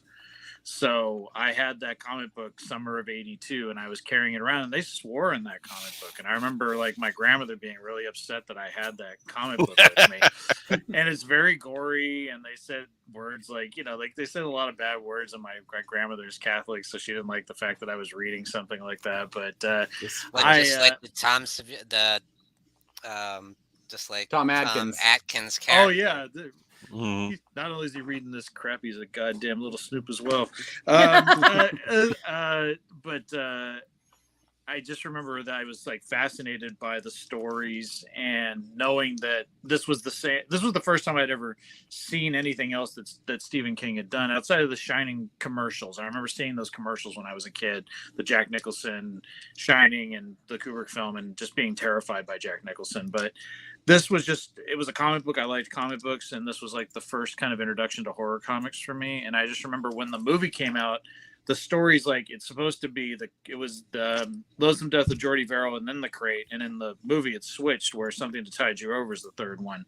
And I was like going, wait a minute. I remember being in the theater going, wait, this is the wrong story. It's supposed to be this story next. And just as an 8-year-old kid seeing it, and I remember exactly what theater I saw it in, and I remember just the thing about Creepshow that just strikes me still to this day, and why I think it's one of the best movies ever made, or one of the most important movies to me, is just the colors and just the way that it looks. It, you talk, so many things are comic book movies now, but this is a comic book movie that was so ahead of itself, and just the way that the panels would, change into live action and go back to animated, and just the characters. Like, this was my introduction to fantastic actors like Hal Holbrook and Adrienne Barbeau and Fritz Weaver, and seeing Stephen King play Jordy Verrill, which is meteor shit. I just remember going, that's Stephen King. It's like, I have to say, because I had no idea what he looked like, except the picture on the back of the Rydstrom artwork was him with the big beard, and then in that movie he's like clean shaven, and I'm like, no, it's like, this guy didn't write Salem's Lot. But it's just such a, I just love the film, and it has all these amazing elements. It has comedy, it has terror, it has amazing makeup effects by Savini, these creatures like Nathan Grantham and Fluffy, and the cockroaches with E.G. Marshall, Mr. Pratt, and all that. I don't know why. It's one of those movies that just, for me, it's a beautiful film. It's just, it's Romero's masterpiece, in my opinion. And it's my favorite film by him. It always will be. And it combined my favorite author with a very visual storyteller with Romero. And nothing, like, no matter what comic book movie comes out now, it's like, even with the Creepshow television series that's on Shudder, nothing will ever compare to this first film for me. It's got every element that works. It still works to this day. I love the bookended story, the fact that that's Stephen King's son, that's Joe Hill when he was a little kid, and it's just like, that's just so cool. And I just love all of the monsters in it, and I love like I said, Savini. This is Savini's masterpiece in terms of his, the creatures. Fluffy is my favorite. I mean, I love the Crate. The Crate's always going to be my favorite story, and it was so cool having that comic book as a kid, and just my connection to that book and reading it all summer, and then seeing the movie and knowing who these characters were, and wondering how these scenes were going to play out a little bit, and seeing, like an interpretation of it from Bernie Rydstrom, the artwork there, and then seeing how Romero did it with the film. I don't know. It was poetry for me, and I've gushed about it quite a bit, and I want everybody else to have a chance to talk about it. But it's one of my favorite films of all time, and always will be. And it's my favorite Romero film. Very good choice. Awesome. Excellent choice. Yeah. Excellent things to say. Sure. Monty G, how do you feel about the original Creepshow? Oh, I enjoy it because, most people know I really love horror anthology films. Probably because growing up, I saw the Night Gallery, that shows like that, Trilogy of Terror. I really got into horror anthologies, and then when Creepshow first came out, because I didn't read most of the comic books, but I knew about it, and I was like, wow, they're actually making a horror movie about Creepshow. And then once I found out that Stephen King and George A. Romero were going to be part of it, I said, I gotta see it. And almost all the stories are great. I love, the end story with whatchamacallit, all those E.G. Marshall with all those cockroaches. Yes. I think about the bugs in that. It's like, I don't like bugs, and that movie, that episode really gets me. I know, it does. Yeah, it does. Good. I don't like bugs neither, but but that scene still gets me every time. Yeah. Every time. But it's such a masterful horror anthology with the intermingles of comedy. You see Leslie Nielsen in his whatchamacallem, and his little short story right there. I thought that was pretty good. Something to touch over. Adrian Barbeau in the crate. And I thought that was pretty good. And no, that's one of the rare times when you see a horror anthology where all the stories are pretty good. Yeah. Right. That doesn't happen too often. No, they're all good. Every one of them. I mean, there's some that are scarier than others, and they balance. I mean, Jordi Vero is very goofy, but at the same time, it's so tragic when it gets to the end of it, and you're just like, this poor man. It's like, I mean, he's a simpleton, but at the same time, you're like, he didn't deserve this. What did he do? That was, I mean, just this horrible thing that happens, and then it just. The thing I want to inject real quick is also I love the music by John Harrison. I think that's the other element I want to talk about is that music is so powerful, and it's different for each story. I love that. It's not like one consistent theme where it's through the whole thing. Each character and each story has a different theme, and I love that about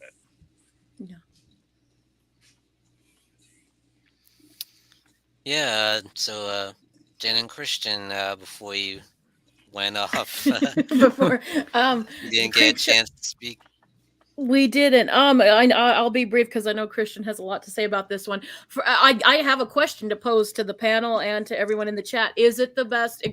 I know it's a contender. Is it the best horror anthology ever? Because I've heard some people say it is. I'd like to hear everybody's thoughts. Do you guys think it is the best horror anthology? Hands down. Hands down for me. Creepshow 2 is. Oh, really? Oh. Interesting choice. Interesting. Okay. Which I like too. So, Yes. but it's tough. I think Trick or Treat is great. Tales of Halloween Excellent for me, even example, though not all the stories work, but I love Tales of Halloween. Yeah, I like Tales from Halloween too, and I like Tales from the Hood. I think a lot of people yes, about that yes. one. I think that's a great one too. Rusty Trilogy of Kennedy's, Terror, really, like Monty said, I liked a lot. Yeah. Yeah, but I think I'd say Creepshow is probably the best. I That's still say the Zuni doll will be Chucky. Oh, that thing's creepy as hell. There's only one Zuni doll. There's like 700 Chuckies now. Yeah, I know. You ever count the Zuni doll out? It is like for me personally, like, Tales of Halloween is my favorite, but I do love this one, and I have a strong connection with Stephen King. When I was a kid, he was one of my gateways. It was kind of one of your gateways into horror, right? he was definitely a gateway into horror, and I love it. And I love what you said, Ben, even though it's a different thing. Like when you're talking about the stories being a little out of it, I remember something similar happened with me with The Shining with Shelley Duvall. In the hair color in the book she's blonde. But Shelley Duvall, she's and it, like, as a little kid, it's weird how you think that, but when you were saying that, I was like, oh my god, that's kind of what happened to me. And she's like this, and she's a dark-haired brunette. She's beautiful, but she was supposed to be blonde in the book, and it's kind of cool. But yeah, this movie really gets like Stephen King's spirit and the visual aspects, and I love that Romero was fucking terrified of cockroaches and had to make. I mean, it makes the segment even more because you got somebody behind the camera going, "Ew!" I love that. And then Ted Danson, oh my god, fucking Something to Tide You Over is one of my favorite segments in an anthology film. Just to get to see Leslie Nielsen fucking brutally murder Ted Danson in the slowest way possible will never not be amazing to me. And what is also cool is Leslie Nielsen, like when I was a kid, I thought Airplane, Naked Gun. Yeah, you think of him more, he did dramatic stuff and heavier stuff, but he was more of a comic, and this was cool. This was like my first introduction to him as something that was a little bit more sinister, and he does it so well, and it shows that funny guys can be scary sometimes. Yeah, absolutely. He's sinister. He's malevolent in what he's doing. I just love the scene where Harry falls asleep and the crab is right next to him. He goes, "Hey, found a friend, Harry. I'm just wild about Harry." I love that segment. I mean, I love everything about it, but there's a reason why this is another movie, why everybody, this is on, if it's not their favorite anthology, it's in their top three. Yeah. It's my favorite. It always, nothing can beat it. We're hitting 40 years, which is crazy. 40 years in November 10th, I believe, is when it came out in 1982. Oh God, makes me old. I was I'm dead, so I don't have to worry about that. I was Shut 8 up, you little years bastard. Call me old. when like Wrong Turn or Final Destination turn 40. Then I'll have an existential crisis. I love Creepshow, of course. You know, I think probably as the years go by, I think Tales from the Hood is my favorite anthology film. Good, But it's Creepshow's, like you said, in the top 3, if not my number 2. I love this film. Every segment is killer. They're all wonderful. Something That Tied You Up is my favorite, but I love The Crate. I love The Lonesome Death of Jody Verrill because Redneck Stephen King is a treasure. As I've always said, Redneck Stephen King is just one of my favorite things in movie history. And taking him as kid to McDonald's. Yeah, I love the story of him going after filming that, taking Joe to McDonald's in the full Jody Verrill makeup with the moss on him. I love that. I love that. That's just so wonderful. It's a phenomenal film, and as you know, we're both doing a Tales from the Crypt retrospective, so I'm been doing a lot of research on the history of EC Comics and stuff. And something you said, Ben, actually is you hit the nail on the head. There are comic book or movies based around comic books, like the Marvel films, and then there's comic book movies like Creepshow, where it's a comic book brought to life. From the transition to the panels to the exaggerated colors and everything. And I appreciate just how much of a love letter this is from Romero and King to the AC comics that they read as kids. I love that. It's super wonderful to see. It brings out the little kid in all of us, I think. Yeah. And like you guys going off of Tales from the Crypt, because I grew up with that HBO series and I just loved it because I felt like, that was what it was. The whole inspiration for Creepshow was the EC Comics. And I feel like the television series that was on HBO kind of took inspiration from Creepshow with regards to how the story started. And they very much did. And I think that's why I was so drawn to them. And they were great. I mean, like I said, 7 seasons of that. And it was like there was some really, really great episodes. There's a lot of good stuff in there. There is. Can't go wrong. Now you got the Tales of the Crypt theme song in my head. And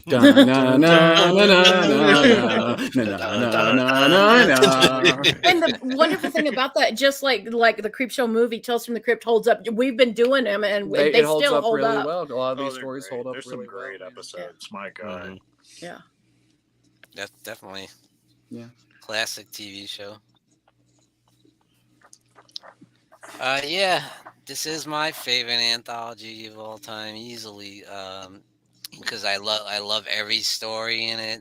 It's so well done and beautifully directed by George Romero. The way he's, like you said, brings the comic book to life, literally, and the way the stories are interwoven with the splash pages like a comic book, and you got the bright fluorescent lights, like when you see Adrienne Barbeau go screaming, like splash of red on the screen, and like it's so good. It's just such a cool style.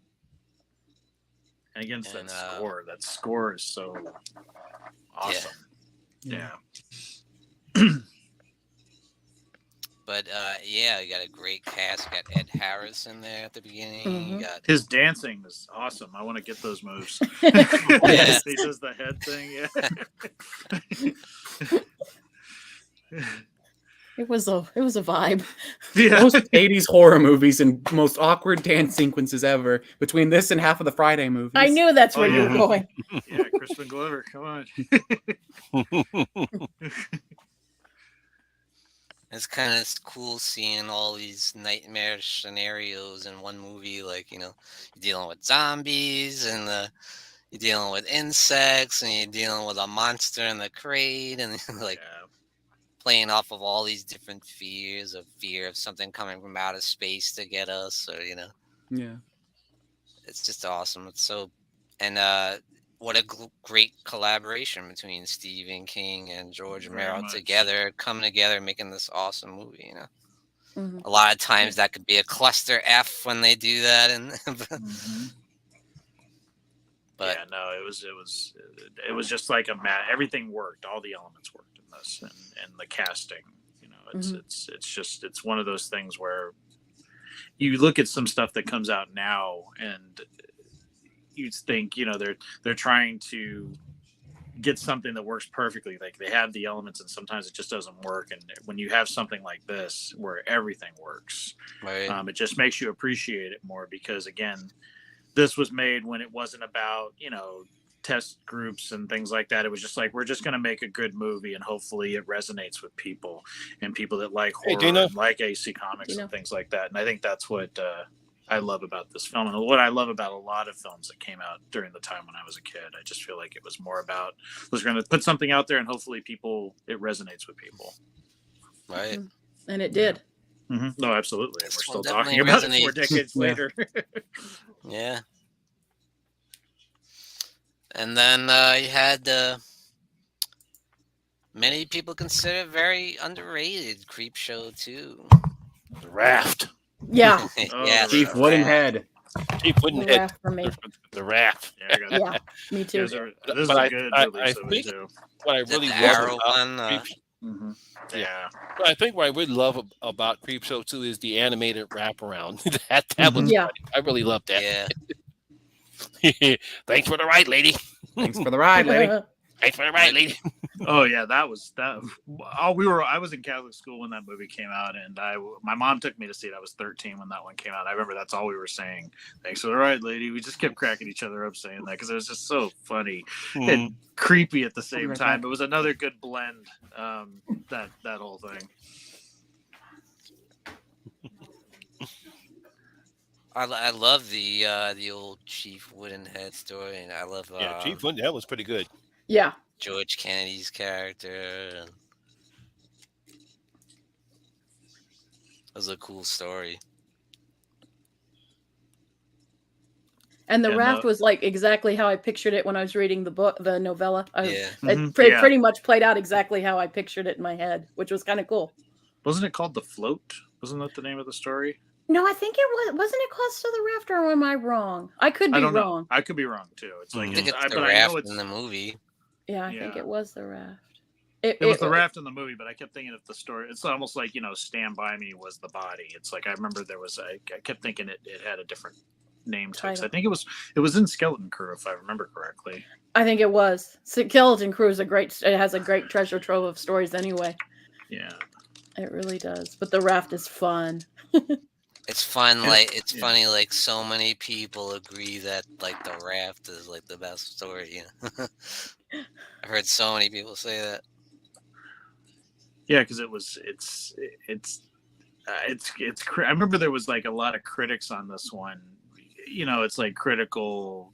People were like, saying it's not as good as the original Creepshow, and it's different. I mean, I still think the original Creepshow is superior, but I remember seeing this one in the movie theater and being, again, my friends talking about it. I was a teenager when this one came out, so I just remember, the stories.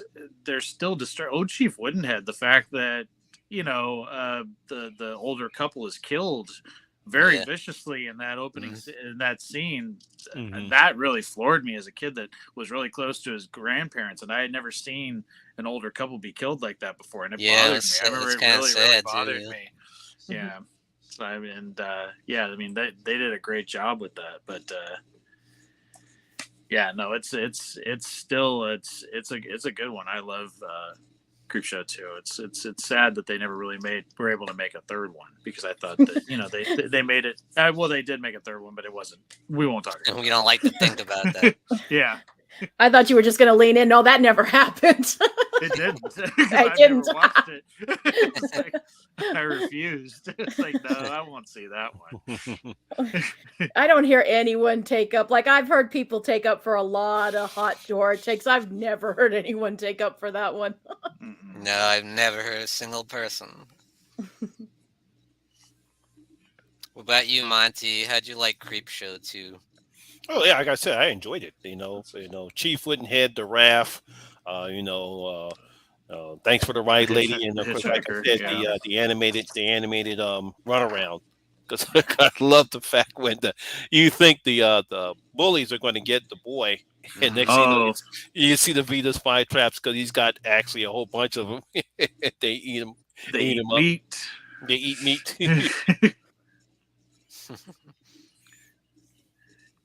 I like how the creep guy was more of a part of the story too, and I like that Tom Savini played him, right?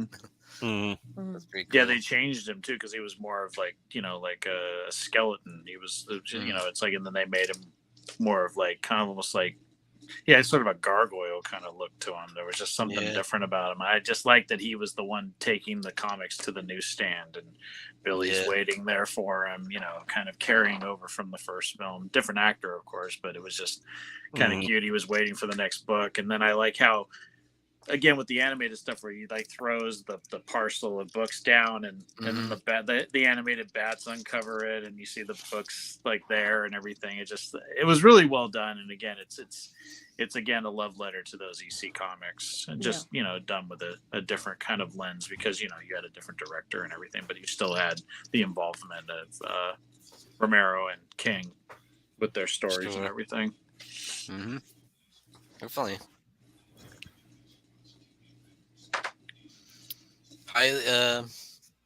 But yeah, you don't hear people talk about it as much. It's highly overshadowed by the original, of course, which is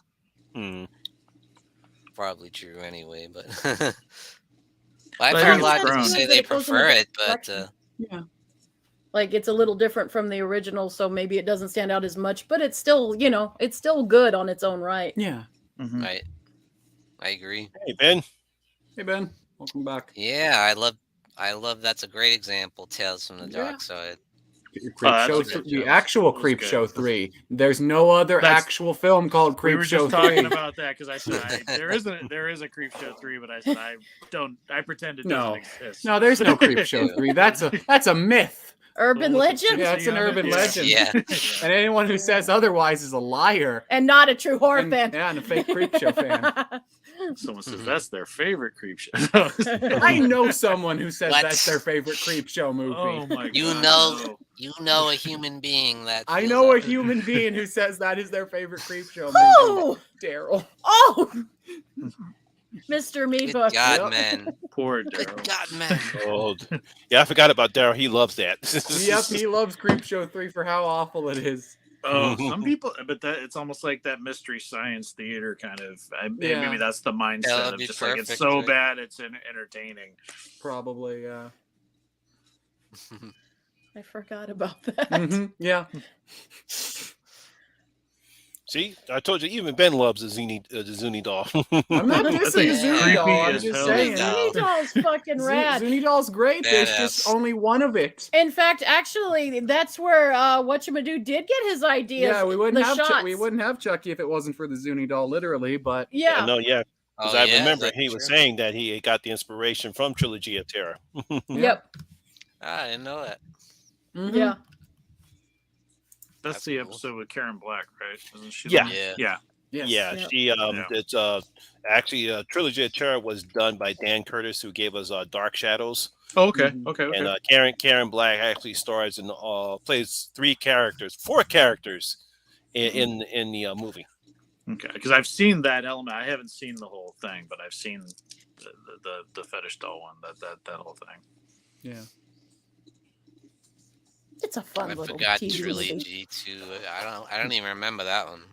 Still need to watch Trilogy 2.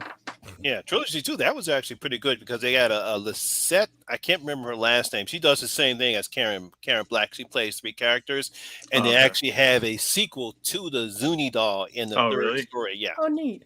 Oh, that's cool. I gotta check those out. Yeah, I gotta watch those. All right, guys. So why don't we talk about some of George Romero's lesser-known movies? What do you guys want to talk about? I can bring one up that I just watched, and I wanted to watch it. I'd seen pieces of it. It's the 1988 film Monkey Shines.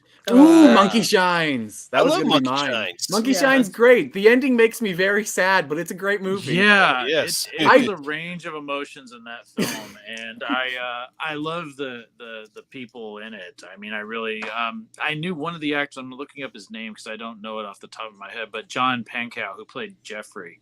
I'd seen him in Secret of My Success. I don't know if everybody remembers that. Oh my God, Secret of My Success. He played Melrose. He played his buddy in the mailroom in that. I'm like, and then he was on, Mad About You and everything. But I was like and seeing Stanley Tucci in it, and there were some really good actors in it. And Jason, I think you say Jason Beege. I think it's how you pronounce this. Yeah, he was really good.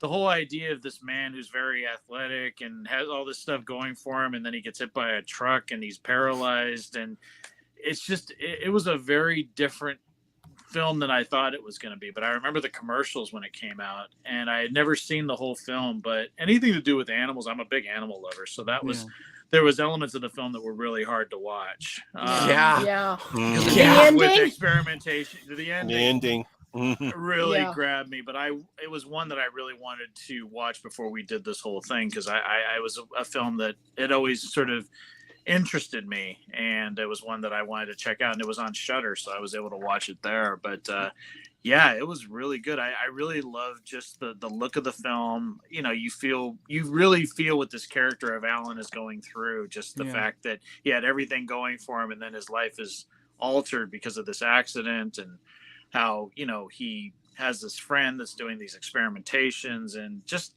how they got that the monkey and that the acting from that animal. Yeah, the monkey was incredible. incredible. Was incredible. Yeah, no, yeah, just that's- He's going, great. wow. Great performance. Yeah, Little Yeah, monkey it's was like- like a it's De really- Niro. Yeah, Yeah, it's Monkey De Niro. It is When Monkey he De kept Niro. giving it the shots, and it would go like this, and I'm like, oh, that poor thing. He keeps giving it that shot, and just the reaction on its face, and just like when the bond between the two start happening, and the monkey starts doing things for him, and knows like who to call, and there's like the scene where he's like, call Jeff, and Jeff's already there, so the monkey knows not to use the phone to call Jeff because he's there. So it's like, you see, it's like getting smarter, and I don't know, there was just like little things to it that I really thought it was just well balanced, and it was a film that just really kept my interest, and it's one I really want to add to my collection. It's one I'd love to revisit again. But yeah, the acting was great. Stephen Root was in it, and I'm a big fan of him. And it was seeing some of these guys in the 80s that I'm fans of now. Like, I'm a big fan of Stanley Tucci, and I'm like going, wow. He had he had a little more hair back then, but he plays that sort of slimy kind of douchebag really well in this, and I just really thought that he brought that out really well. And Janine Turner was another actress that was in it that I had seen from like Northern Exposure, and she was in it. So a lot of these actors that I really like, and yeah, it was just a film that grabbed me. And again, the direction with the animals, how he was able to, I don't know why more people don't talk about it, because I really think it's kind of a masterpiece, and it's a good little flick. Yeah, it's a very good little flick. I always thought the reason why is because there's so much brutality, and if you're an animal, and most horror people are animal people. Like, I like that movie a lot, but I'd be lying if I said, man, that ending does not put me in such kind of a weird space after watching. It's like, god damn, like, it murdered people, but you went really fucking hardcore on this monkey. Oh yeah, I don't want to ruin it. No, like, I don't either. But like, holy shit, that monkey gets a fucking horrid thing. Yeah. Yeah, I picked up my cat a little bit and held it after that. It was like, like the feeling I got from that ending is like, I don't know if you guys have seen The Fly too, but the scene. Oh yeah, the dog. Yeah, the dog. That's about the element. Yeah, we dubbed him Floppy. I was 14 when I saw that in the theater, and I remember going home after seeing that movie and hugging my dog. I'm like, oh my god, it's like, it's like one of those things. But yeah, that ending is rough, but I feel like again, I think it's like we were talking about it before. It's like the how evil people can be, and the animal was being manipulated by humans, and I think that's why that ending is so much more tragic. I mean, it's almost like I was like, well, Jeff is doing all this to the thing. It's like it's a good film though, and I really think it's one that I think more people need to talk about with regards to Romero's filmography though. Absolutely, I would agree with that. I agree. Well, so I'll mention the next one. It's one I just saw the other night for the first time. Yes, Martin. My favorite Romero film. Wow, like, awesome. I freaking loved it. I'm like, how did I never see this movie? I'm surprised. I'm surprised he hadn't seen it until you told me. I know. Believe it or not, there's movies I haven't seen.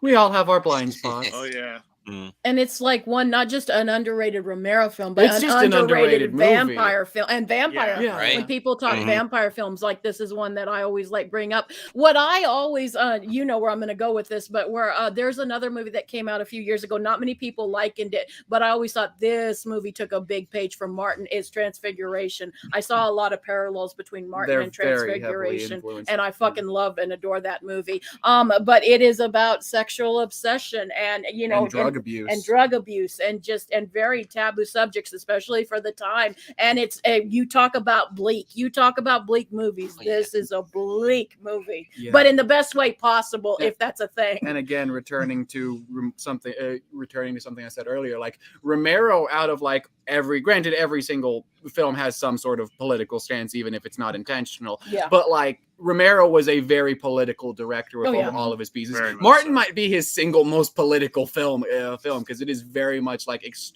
holding up a mirror and showing like, hey, America, here's what you're fucking doing, how shitty you're treating people with like fucking drug addictions. You know, they can't get fucking help because of how you treat them, the stigma and everything. It's so expertly handled. And the allegory between vampires and drug, Yeah. you know, it really works. Plus, because again, like you said, the sexual obsession elements of the film as well. yeah, exactly. Yes. And it was very but oh god, it's so It's good. such a good movie. It's my favorite Romero film. Yeah, Yeah, I have to watch it. I've only seen it once, and I saw it so long ago.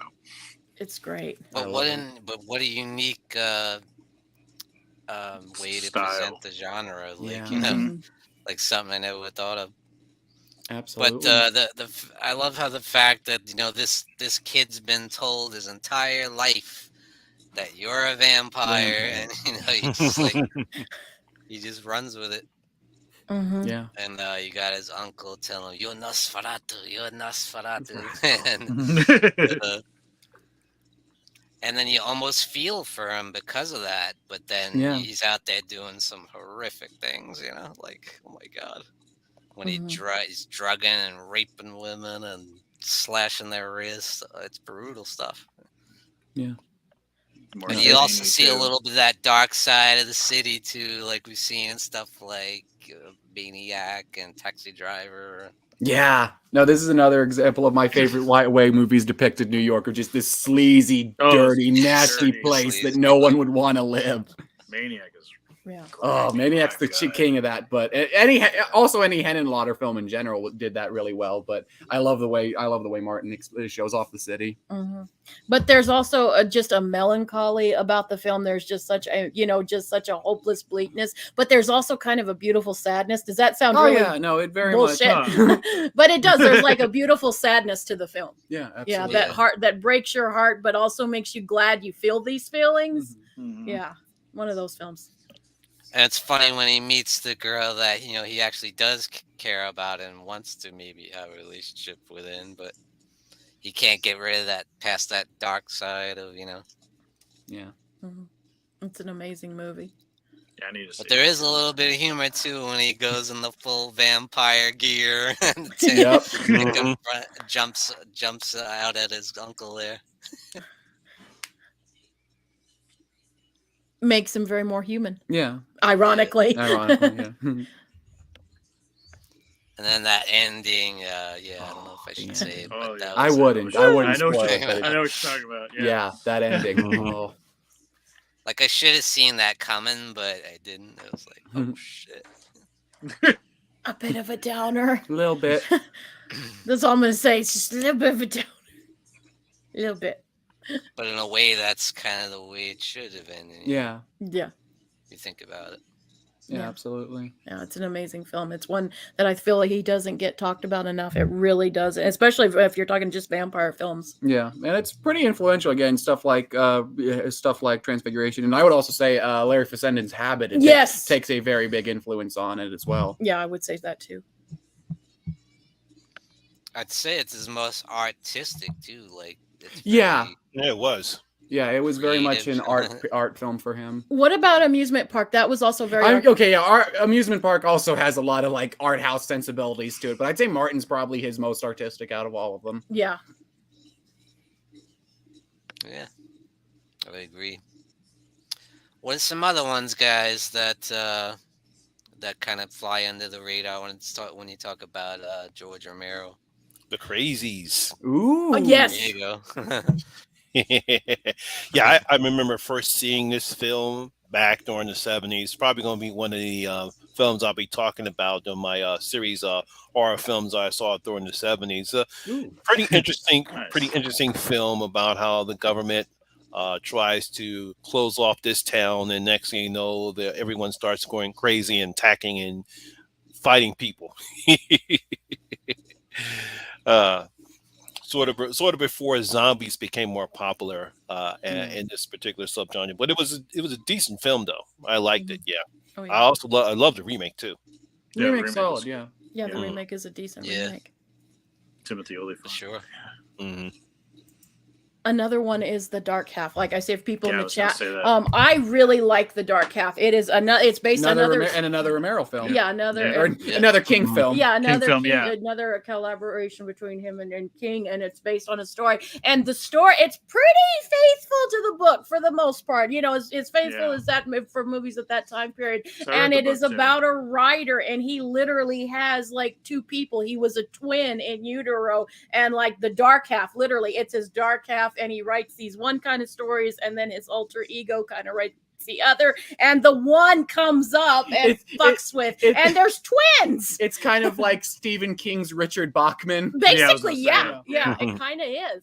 It basically is, and it's really, and I don't know why. This is one. Why don't people talk about the dark You don't half? hear it even in King discussions, really. That's Why? weird, Because too. it's Yeah, really even good. in It's a good when you story talk and about good movie. Stephen King, nobody talks about. Mhm. Yeah, because it's a good adaptation. Because I've read the book too, and I think it's a really good. And there's some elements of the movie I liked more than the book. So it's like It kind of improved it. yeah, and I just think and the movie's good. I mean, you had a great cast. I mean, you had Michael Rooker as Pangborn. You had, Yes. Timothy Hutton was good. Amy Madigan. I loved when they I love the opening of it when he's writing, and then the whole thing about the headaches he would get, and he walks out, and then he just collapses from the thing, and they do the surgery, and you see the eye and the brain, and that scene just gets me. There's like pieces of teeth in his brain, like everything had kind of merged into his head, and it's like, and there's some really disturbing moments, especially like with his agent and everything like that, when George Stark comes to life. And I don't know. It's a good movie. It's a really, I think, again, it's weird that people don't talk about it as much as, because it's like another collaboration with the masters that made Creepshow. It's like, you It think really that is. more people I would also talk love about the it. Dark Half because of the Alan Pangborn, because if you're a Needful Things fan, Yeah. you know, you get that. That is like that. It's like Yeah. Stephen King porn for. Oh yeah, Yeah. it's definitely one. It's definitely one Because yeah. he plays a big part in the story. Yeah, of course, yeah. Yeah. Although I think out of all of the actors who played Pangborn in those '90s movies, probably Rooker's my favorite. But then it's just because it's Michael fucking Rooker. Yeah, Ed Yeah, Harris doesn't Michael give a Ed bad Harris one. is good though. Yeah, Ed Harris in Needful Things is good. Yeah, it's a good movie too, and a good book too. I like the Needful Things. Needful Things, Needful is, Things great. is great. Yeah, big book. Yeah. Yeah.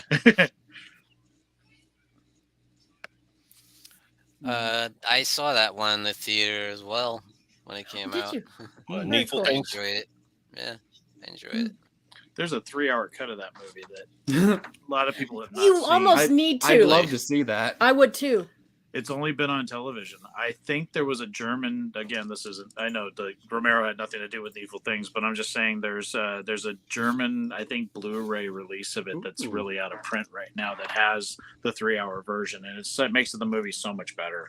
The Ooh. entire opening is longer when what do you call it? Leland Gaunt comes to Castle Rock. There's like this whole opening that was completely cut out of the film. And it just makes it so, you see pieces of it in the trailer, but it's like, I'm going, where is the scene? I remember watching it as a kid going, where's the scene at? And it's the opening that they cut out. And I actually did last year I talked about my favorite horror movie vehicles. And I talked about Leland Gaunt's car, the Mercedes that he has. And I talked about that scene a little bit in that video, because I'm like, that scene is so cool. And I remember seeing it like Thanksgiving one time when I was maybe, I don't know, 21, 22, TBS aired it, and they had this whole new opening to it. And I remember going, what's this? I don't remember this part of Needful Things. And it just makes the movie so much better. It does. Excellent. that extra, Okay. Oh, yeah. Undead of Night says the 3-hour cut's on YouTube. Excellent. I'm might gonna watch look into that. that. Actually, that might be Yeah, something me I'm too. gonna Oh, cool. check out. Hell yeah. Hell yeah. Sorry, I know that was a segue from Romero, but We tend to go on Still tangents Stephen at some King. I point. mean, it's still Yeah, Stephen we do. King. Quite all right. Quite all right. Yeah. Yeah, we go. They on. have me, so it's fine. Yeah, we go on Okay. tangents very often. One I want to mention is probably like all of these are very underappreciated Romero movies, but like I think the one that like I didn't know existed until I was literally getting ready for this stream, and I was like, wait, I've never even seen this movie before. And then I checked it out. Finally, I was like, oh, this is actually pretty cool. That being another Stephen King adaptation of one of his short stories, Bruiser. Bruiser Yes, is, I was gonna say that. yeah, Bruiser is like Romero's closest thing he ever did to a slasher movie. It's the story of a Yeah, guy yeah. who just wakes up one day and his face is completely gone. It's just like a white porcelain mask, basically. And he uses this he takes advantage of this and goes around and kills a bunch of the people who have wronged him in his life. It's fucking Wow. it's actually really cool. I actually really liked Yeah. Bruiser. Like it definitely has some of the stuff of like early 2000s horror, and it's like not perfect. It's a little rough around the edges, but it's really damn neat. I think it's a movie that I'm surprised I've never heard people talk about or doesn't have like a massive cult following around it. The movie that it actually really reminded me of, weirdly enough, is Strangeland with Dee Schneider. I don't know why. Oh, The movies are not very similar, but that's the thing I kept getting getting thrown back to when I was watching Bruiser. I would highly recommend it. It's also a movie that has 2 original Misfit songs for the soundtrack, so it has a good soundtrack as well. Very cool. Nice. Yeah, I've never seen that movie. I need It's to a good look into movie. that It's very one. It sounds- underappreciated, I'd say. I'm Is looking it on Came out YouTube? in like I believe so. 2000 exactly. Yeah, it was like Yeah, I think it was out 2000, right at 2000. Yeah. Yeah. But Peter Stamari's in it, and I love him. So it's like, and Tom Atkins is in it, so that's Yeah. that's cool. Yeah, Tom Yeah. Atkins is in it. It's a fun movie. I highly would recommend people checking it out who haven't. I'll check that one out for sure. I Yeah, like that. no. Then you had the 2 Evil Eyes, remember, with the Ah, yeah. Dario Him and Argento Argento. again. Yep. Definitely not as on the level of Creep Show, but It's neat to see him do Poe though. It's very cool to see him do his own adaptation of Poe, and I actually like it. I actually kind of think it improves on the original Poe story in a lot of ways. I don't know. I've heard other people I like say elements that. of the story. I like elements of the segment a lot more than the original Poe story. Mhm. oh yeah. Yeah. And Argento's is also very good. Again, tangent, but Argento's is also very good. Mhm. That's because it's Argento. Fair enough. Argento, You have- yeah. yeah, fair enough. In his prime Argento, not Dracula 3D Argento. Yeah, I heard That didn't Yeah. happen either.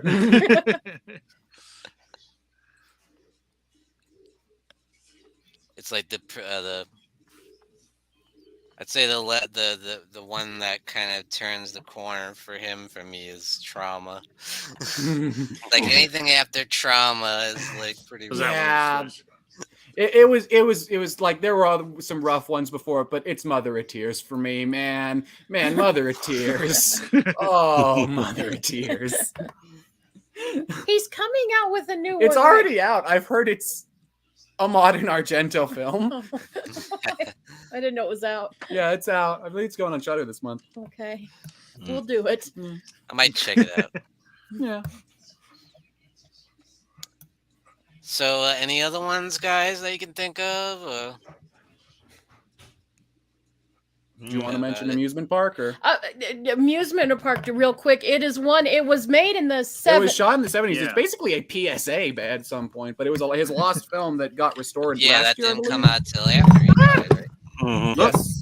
And Let's it's see. really, really good, guys. Like if you haven't seen it, it's also one that kind of hits you in It's the on feels. Shudder, And yeah. it's so scary because we're all gonna get old eventually. Like no matter how much we like to think we're gonna be the one exception, or Jeff Bezos is gonna figure out a way to keep us young forever if he got the money. Probably not. And this is something. It's something that people have to do. It's even more topical than it was when it was made, which I find very Wow. interesting and a good element of just a good 'cause story. If you look at stuff like the fucking why am I blanking on the name? Like housing market and stuff, and Yeah. retirement home. Retirement home's the word I'm looking for. Like if you look at how the retirement home industry is right now and how corrupt it's become over the years and how poorly they treat a lot of the patients, like. Shame. Yeah, this movie called a lot of shit and was calling out, much like a lot of Romero movies. It was very ahead of its time and very political, but like it was very much calling out, like, "Hey guys, what are you doing? This is gonna get real bad in like a couple of decades." And lo and behold, when it finally comes out, out, yeah, he was right. Yeah, he was. And also just the fact that money doesn't go as far, even if you save and try to be really smart with your money, like it just, people have to go back to work when they thought they would be sitting in a rocking chair. And that's both good and bad. Like they say, it's good to keep your mind active, but like you have to work slave wages just to keep your head kind of above water. It's a sad situation on how we treat our and just how we look at elderly and all, you know, just how we treat our elderly, and we don't respect them or like the wisdom they can pass on. They're more of a burden, and that's not a good way to look at it. Yeah, absolutely. No, But no, that's a good amusement point. park was very cool. But it's kind of depressing, but I would recommend it. I want to. Have you seen that, Monty? No, I have not seen Amusement Park. It's good. It's one of the few horror movies I missed during the 70s. It's really good. It's a really good one. It's sad though. It kind of breaks your heart. It's one of those. Romero kind of does that a lot now that I'm thinking of it. Did that a lot. Yeah, absolutely. Tugging at the heartstrings. Yeah. Yeah. But yeah, no, absolutely. I guess because there's only one movie left that we haven't talked about, I'll mention it real briefly. Season of the Witch was a TV movie that he did pretty close. I think it was right between Dawn of the Dead and Night of the Living Dead. And it's pretty solid. It's solid. Like it's very much like early 70s TV movie of the week, but it's solid. It's not a trilogy of it's not trilogy of terror quality, but it's pretty solid for what it is, and you can see a lot of elements of that Romero would utilize later on, and him kind of learning from his experience with Night of the Living Dead. I have not seen that. It's solid. It's good. On YouTube. That is all definitely on YouTube. But yeah, and I think that's the last thing we haven't talked about. You actually be surprised of the many horror films that came out on TV during the 70s. They were actually pretty good. Yeah, there's a ton. We're probably next year either doing the 90s or the 70s for our horror decade. I'm looking forward to exploring a lot of the made-for-TV stuff of the 70s if that's what wins. Yeah, that's basically what I'm doing right now. Yeah, doing horror films I saw during the 70s. Like I already did Trilogy of Terror. I'm doing Blackula next. Fuck yes. Fuck yes. Really awesome. And I'll probably wind up doing another horror TV movie that I saw during the 70s in November. Ooh, excellent. Very cool. Very cool. Salem's Lot was a television movie. It was. Yes. That's my favorite of all Gotta get Salem's Lot in. That's my favorite. Are we getting the new one? Does anyone know? If you want to watch my channel, I've been actually keeping tabs on it, and I've actually done a few podcasts with my friend Danny, and we've talked about it because he's a big Salem's Lot fan like I am, and it's just like right now they did 2 more screenings. They did them, I think it was the week after Labor Day. It's been a little over 2 weeks. I've heard they don't know what to do with the film. I've heard that it was supposed to come out. It was supposed to come out this month on the 9th. Then it was pushed to April of next year, and then it got completely taken off. And they put the new Evil Dead in its place, so that's coming out on the 21st of April next year. And I don't know what's going on with it. There's been no images. There's been no updates on it. No trailer, no nothing. They showed it at CinemaCon in April, and people were saying it looked good, and that they showed 3 scenes from the film and nothing. And I keep hearing different things. Like I've been covering it pretty extensively for a year, and just in terms of every little nugget that comes out, I'll talk about it. And there's people that are saying, oh, they're disappointed in it, that the cast doesn't have enough like big stars. And I'm like going, well, but you have Gary Doberman and you have James Wan. Both of them have been in charge of some huge films like the It remakes or the Conjuring films, or Saw. There's so many things that they've been involved in. Annabelle, and I'm like going, how does those components not make a good Stephen King film? But again, I don't know what's going on with it. And then I heard rumors just a couple days ago that they're editing it right now. So it's like, I don't know if they're trying to make it a mini series. I don't know if they're going to put it on HBO Max, because there's been a lot of shakeups at Warner Brothers. So I don't know what's going on with it. It's pretty disappointing to me. But just to be honest, I didn't want them to touch it. They already made one. They already did a remake. In 2004 with Rob Lowe. Mikhail Solomon directed it. It was terrible. That's right. I think the only good thing was Winghausen was played the vampire.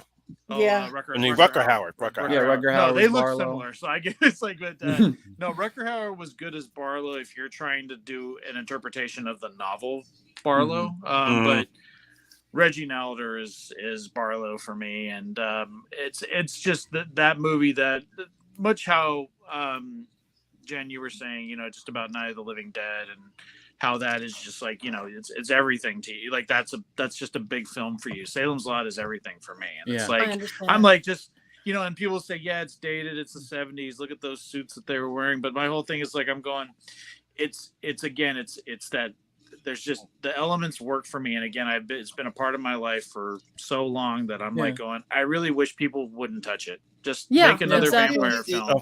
Unfortunately, it's going to happen because as much it's going to happen. As much as you love Salem's Lot, I love Salem's Lot too. It still works for me. It's just nostalgia. It is the original Salem's Lot. I thought David Soul was pretty good. I liked the kid, and then whatchamacallit, I thought Lance was Kerwin, decent. Yeah, I thought it was a decent vampire film.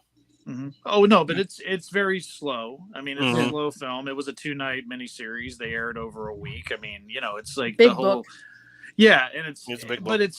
But I'm like, if it can be done right, if they could do it where they pay tribute and also maybe try something different, I feel like James Wan is very talented, and I think Gary Dauberman. I was skeptical of the It remakes, and maybe there's people in this group that don't like them, but I think I loved it. I loved it. I thought they did a good job. And it's like, I think the first one works really well because those kids, but again, they had that film where there was really no stars in it. That first movie is those kids. Finn Wolfhard was the only name that you knew, and that was from one season of Stranger Things. So I'm like going, when people say, oh, it's because they didn't have enough star power for the Salem's Lot, I'm like, no, if you have good writing, you have good direction, you don't need the stars. You just have a good script and a good vision. So like I said, I have no idea what's going on with it. I'm disappointed that we don't know anything yet, but hopefully if you want to watch my channel, I mean, I do this segment called Reworking the Lot, and I talk about that they, every little element from when the casting was done to when they showed it at CinemaCon to when the novelization was released. I've covered it. And I'm doing a lot of Salem's Lot videos right now because I've been to the town where they shot it, to the original. Oh, neat. And I did definitely check it out. It was an hour-long video, so it's like if you're patient, watch it over a few days. But I extensively cover all of the locations from that 1979 film. We stayed in the town. My wife and I actually got engaged in the town, so it's a very important, very important. Wow. That film is everything to me, and I try to pay respect to it. Yeah. Oh, that's really cool. We'll definitely check out your channel. We will definitely watch. I'll be watching your channel too. I love the Tales from the Crypt, so I'm really anxious to see that. I didn't mean to cut you off, but I really want to watch your stuff too. Oh, thank you very much. We appreciate it, but we'll definitely check you out, and because I'm interested in this movie. I like the original as well, but I don't know. I'm curious to see what they're gonna do, and if anything, even if it's bad, it might make people go read the book or see the original movie. So there's always that. Yeah, because even though I hate the Pet Sematary remake from a few years back, I will give it that movie credit. At least it got people to read the book again and rediscover the 88 or 89 movie. Yeah, and I'm like that Pet Sematary original. Oh, I hate that movie so much. The remake, I think the thing about the remake that they screwed up, and again, I know we're off subject again. They screwed up with that remake is that they twisted it, of course, making it that it was, the daughter that gets killed, not Gage, which I thought was really smart if they would have handled it. Great idea. They showed it in the trailer. They ruined it. Exactly. I'm like, how do you do that? I mean, and I remember because I was so against that movie. There's things about it I can appreciate, but at the same time, that Mary Lambert original film is a masterpiece. So perfect good already. It's one of my favorites. Yeah, and the book means a lot. That's your Salem's Lot. Yeah, that's my Salem's Lot. Lot. Pet Sematary is my second favorite King book. So it's like again, it's one that I'm like, why touch this? Why touch it? It's still people still talk about Gage. People still talk about Fred. No reason for it. And Del Metcalf.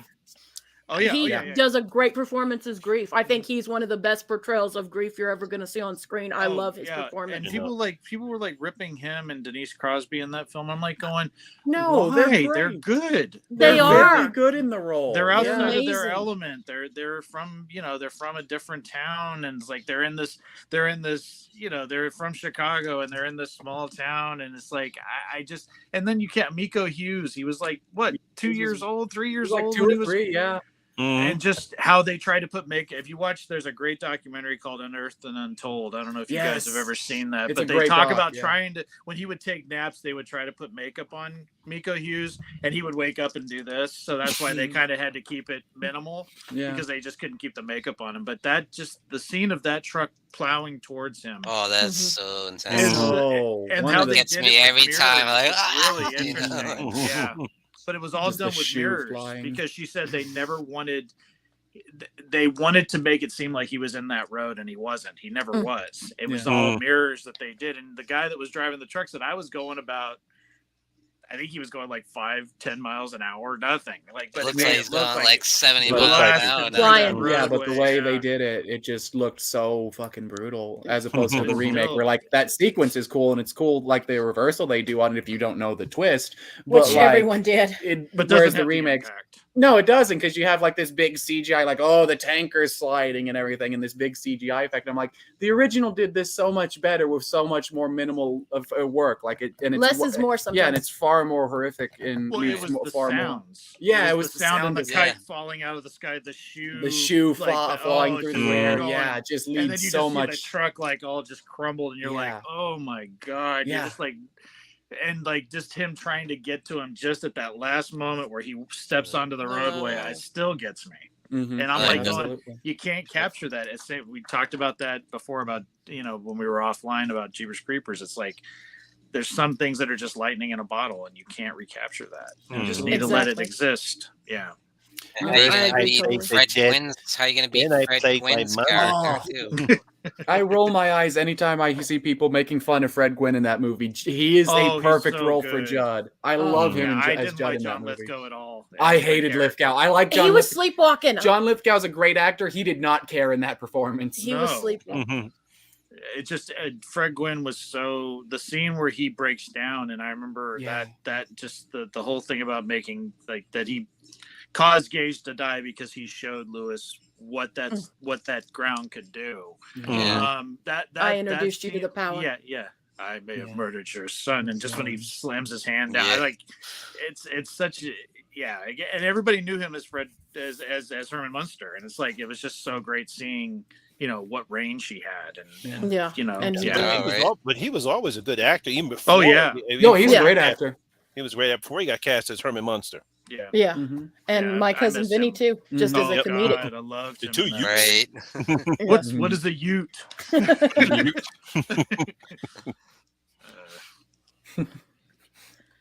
You will dress appropriately in my courtroom. Imagine you're a deer. He said, you were serious about that? He kept telling him to stand up because he was still wearing leather. You dress appropriately. That was a classic. That was his last movie too, which is sad. Yeah. But a good one to go out on if you're go out. Absolutely. He was so good in that. It could be worse. You could be Gene Shalit and have your last movie be Welcome to Mooseport. That's true. Oh, God. That's the one with Gene Hackman. That's Gene Hackman's last movie is Welcome to Mooseport. And Ray Romano. And Ray Romano's in that one. Yep. Yeah, I remember that. I haven't seen Ray Romano since that either. So, guys, why don't we talk about some of the remakes of the George Romero films? There was quite a few. You had Night of the Living Dead and Dawn of the Dead and Day of the Dead, unfortunately. But that's a stinker.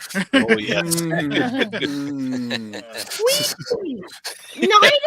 other ones like Living Dead remake's good. Yeah. The Savini one. Yeah, the Savini Night of the Living Dead remake I think is my favorite out of them. I really love the hell out of the Savini remake. Like it's not better than the original, but I think in a lot of ways it's on par in a lot of ways. Bill Moseley as Johnny is like he's a small part, but like he's so memorable in it. They're horny, Barbara. Oh God, Coming to get you, Barbara, and they're horny. I love that line so much. That's such a good line. He's great.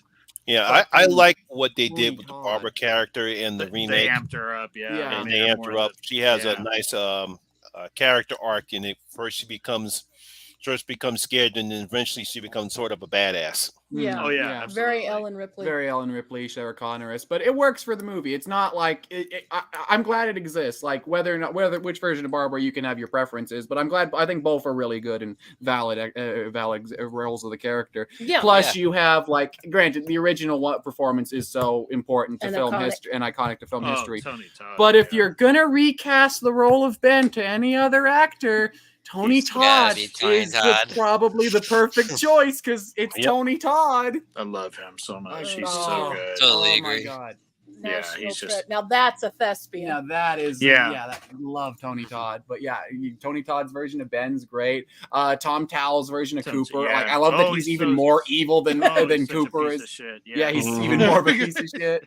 The effects work is great. I think the Sweeney remake is really damn good and kind of slept on. Yeah, it's very underrated, and it like I love Night is still one of my, but I that's a very solid remake, and it has a lot of great things about it. It's a good remake, and it does it like it pays respects, but it does it a little differently. It does, which is I think what you should do. Yeah, no, agreed. And it was sort of, I remember seeing that one before the original. So it's like, I remember, because that one, again, 1990, I remember seeing, I was a comic collector and I remember seeing the little poster for it. And I'm like, oh, Night of the Living Dead. I'm like, and like they, like in comic books, they would always have like a little movie ad or something in the back. And I'm like, oh, I said that's because that was the same year that Graveyard Shift came out. And I remember going, because that was the Stephen King movie. And I'm like going, Graveyard Shift. And I said, this kind of looks, I said, oh, these are different movies. So yeah, I was just like, but yeah, I like that one a lot. That was my introduction. Well, I had seen Platoon because Tony Todd was in that, but that was like my real introduction to him as an actor. And then Candyman just took it. Candyman. Candyman. Yeah. Mm-hmm. He's so good. If you want to see a good interview or something with Tony Todd, you guys are familiar with Adam Green. He did the yes. Did you see Scary Sleepover with yes, Tony Todd? I love Scary Sleepovers, and Tony Todd is my favorite one. That's so good because it starts very comedic and then it gets very dramatic, and it just like shows what a good person he is and just how he sort of operates in terms of his motivation for a lot of the performances he has, and just how it ties back to his family and him growing up and everything. So yeah, I was gonna say, if you guys hadn't seen that, it came out about 6 years ago, but I was like that. No, I loved Scary Sleepover. Actually, I love that series. I miss those. They don't. I do too. I miss them. I wanted to be in the Scary Sleepover with Danielle Harris. They didn't make one with Brad Dourif. No.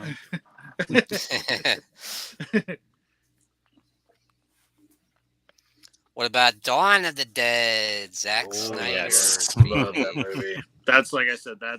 And I got the Scream Factory one too. So it's like I still have both of them. So it's of course, nice. The Blu-ray and the DVD. Yeah, that's a good one. Yes, the running zombie versus the slagging zombie. That's right. That's where I think the controversy came from, wasn't it? A little bit. Yeah, it was a controversy. That's what a lot of people was like. What, running zombies? What's going on here? And to me, I think that's what really ups the ante when you have zombies who can run and can never tire. Mm-hmm. And obviously, I think Zach probably saw 28 Days Later, and those are not zombies; they're just infected with the rage virus. But to see them run like that is, imagine if zombies can run. That really put a lot of danger and make the zombies much more of a threat.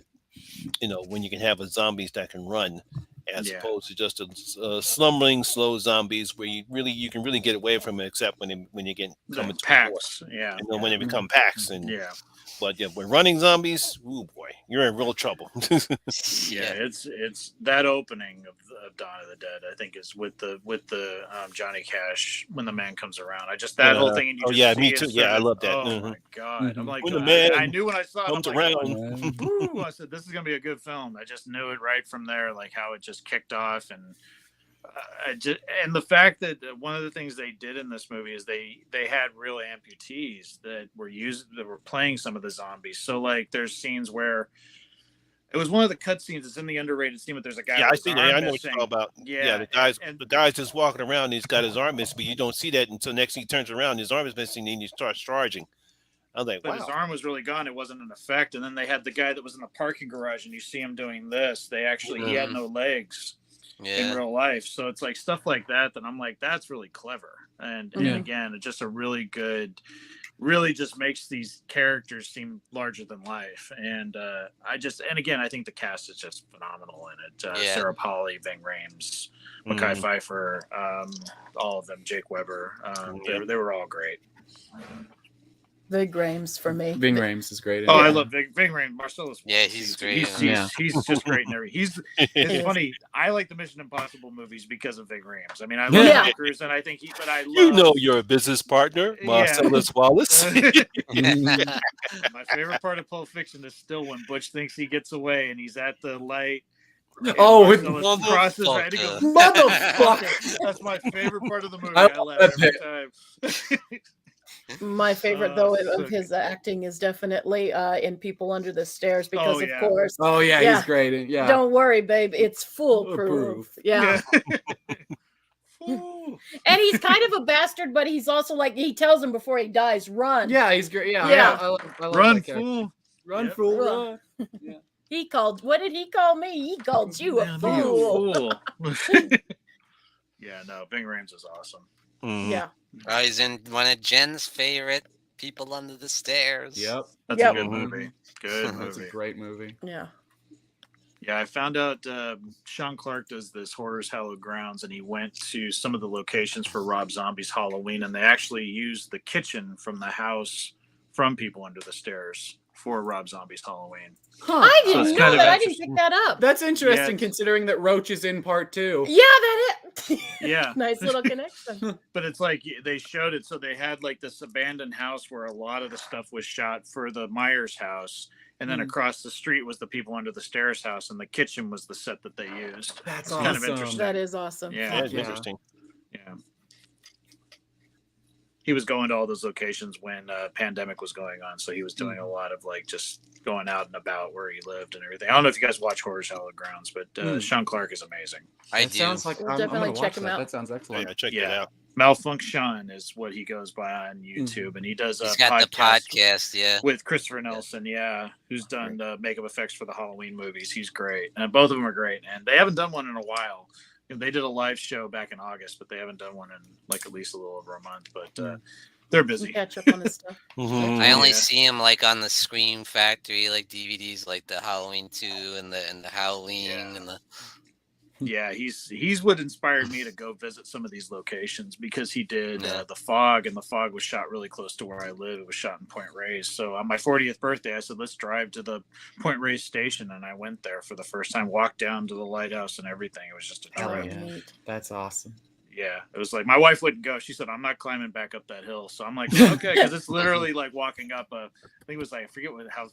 It's a trek. That's all I can say to go down to it because it's literally on the side of a cliff. So, I'd do it. Yeah, I do. Oh yeah, it was fun. It was a great experience. I mean, they didn't shoot any of the interiors there, but just being there and walking around and knowing that Adrienne Barbeau was walking down these same steps was pretty crazy. Mm-hmm. That's such a fun idea, seeing all the locations. Yeah, the factory, the Silver Shamrock factory for Halloween 3 is another one that is a trip. They had a lot of damage done to that from the earthquake that hit last year, but still got to go. I've been there a couple times, but it's a creepy ass town. As is apt for the town that movie set in. Yeah, it's a small dairy town called Lolita, and it's actually just past the town where Salem's Lot was shot. So it's like they're literally 2 exits away. But they had a 6.2 earthquake last December, so part of the roof of the Silver Shamrock factory collapsed. So I think it's going to be demolished. It's been abandoned for years decades probably. But I went there in April and it's in bad shape. But I got a good video of it and everything. Nice. You should watch that. You love that movie. I absolutely need to see that. Yeah, they're all up on my channel. Excellent. And yeah, I even took some people were like, "Can you grab some pieces of brick and stuff if you see it laying on the ground?" So I grabbed like pieces of rock and brick and sent them to a couple people that watch my channel. really? Like, going, Nice. yeah, Very so cool. It's like, but yeah, That's cool. It's Halloween 3 has become one of my favorite films. So Hell yeah. it's such a good film. Oh, you The talk best speaking to the one. choir over here. The best Speaking one. to the choir. It's actually, you know, what's funny. If you just take Michael Myers, I would say that Halloween 3 has become my favorite Halloween film. Mhm. My favorite Michael Myers films are 1 and 2. I mean, Fair, those yeah. are because they're one story. Yeah. So it's like that. And I like the new ones just as much, but I did a video talking about they shouldn't have taken 2 out of the chronology. Yeah, I remember you talking about that. I'm totally with you on that. Yeah, because I'm just like 2 is just it just doesn't. I feel like the impact and what happens in Halloween Kills would have been so much better if they would have kept. I know, right? 2. It would make more sense because he technically only killed 3 people in the Yeah, town. that's so I'm always like, been why my- is the town all up in arms? If you That- killed like 12 people like he or 12 or 15 people like he did in Halloween 2, Makes a bit more sense. it makes. I mean, by that point, I think it would have made more sense. you Yeah. know? I think it would have made things a lot more personal with Laurie and Michael, you know. Yeah, Mhm. and even if they said, "Well, that wasn't really her brother," I mean, it's still. I still feel like if you would have kept that going, it's again, you know, I just think it would have had the impact that. Don't know why David and Danny decided not to include part 2 in their films. I guess because they really wanted to take out the brother sister aspect. But I feel like you could write around that. Yeah, just retcon and say, yeah. "Oh, Dr. Loomis was wrong" or something, or like the research was wrong. They Well, aren't related. yeah, You could do it because, super easy. Am I the only one that likes the brother sister? I don't like the aspect? brother I sister know. angle. It doesn't bother me. I never it doesn't did. bother me, but it's. Yeah, I I know never some did people either. don't like it because it was scarier that he was this. He just picked you out. It was there was no kind of ties, any familiar ties with it. I mean, Yeah, but, 'cause I think what happened was because of the slasher success, the slasher craze that took out during the 80s, and then Universal wanted to get on with it, so they talked John Carpenter into making a sequel, even though he really didn't want to. He didn't want to. He wanted to be individual films, originals. He just wanted to be individual films, so he had to come up with an idea of why is Michael chasing Laurie, so he just dropped that in there. But to me, it's so cliche, and then took away some of the mystique of Michael. I like it. I don't respect care. that. I like I respect like it it. though. I think it's like I respect everybody's. You know, everybody has a different take on it. Exactly. That's what makes it what we do interesting. It'd be very boring if we all had the same opinions. So that's a Yeah. great idea. Everybody's like, oh yeah, you're right. Yeah.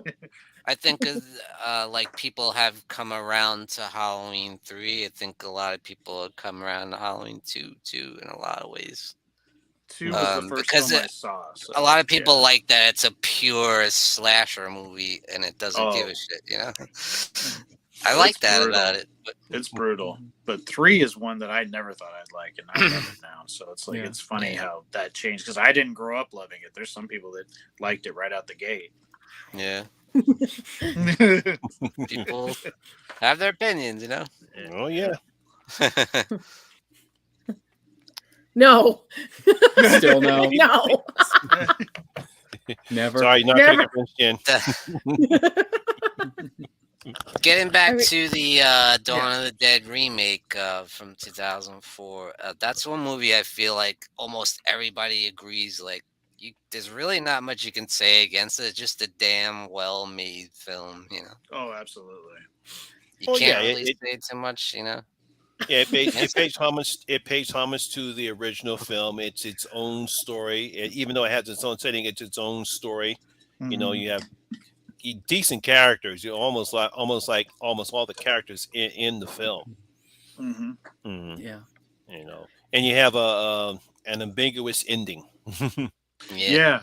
I thought the ending was ballsy when they get to the island and you're like, oh shit. It's like going, oh my god. Yeah. And then there's Christian. And then there's me. You're not I a fan don't of like it? Zack Snyder's Dawn of the Dead at all. Oh, I this didn't know movie, that. this movie is the epitome. I again, stand You're not a corrected. fan of it? Yeah. No, I don't like this movie. Do you feel This this way movie- like you feel with Scream? No, it's not like a Scream situation where I just hate the franchise. I totally completely understand why people love Zack Snyder's Dawn of the Dead, and it's a very good film. There's a lot of stuff to really like about it. I think all of you have touched on a lot of the reasons why. For me, it's a very personal thing and it's the same thing of why I don't like any Zack Snyder movie really. All of his films feel like they're written by a 13-year-old, even though he didn't write this one and it's James Gunn doing it. Did it. Yeah, James Gunn was the one who wrote this, and I really like James Gunn as a writer and as a director, but something about the way Snyder did this film, it just feels very much like an edgy 13-year-old, and that's kind of how I've always felt about Snyder. And it might partially because I've had very bad experiences with a lot of Snyder fans, so maybe I can't fully separate the man from the fandom. But something about this movie just really, I've never really dug it that much. There's a lot of good stuff about it. Ving Rhames is great, and the whole cast is great. Effects work is great. A lot of stuff about the movie is really good, and it does pay a lot of respect to the original while doing its own thing, and I like that. Just something about it just really doesn't do anything for me. I'm just sitting, I'm kind of... You know what it is? It doesn't have zombie tigers from Vegas. No. That's my movie. About Army of the Dead. Yeah.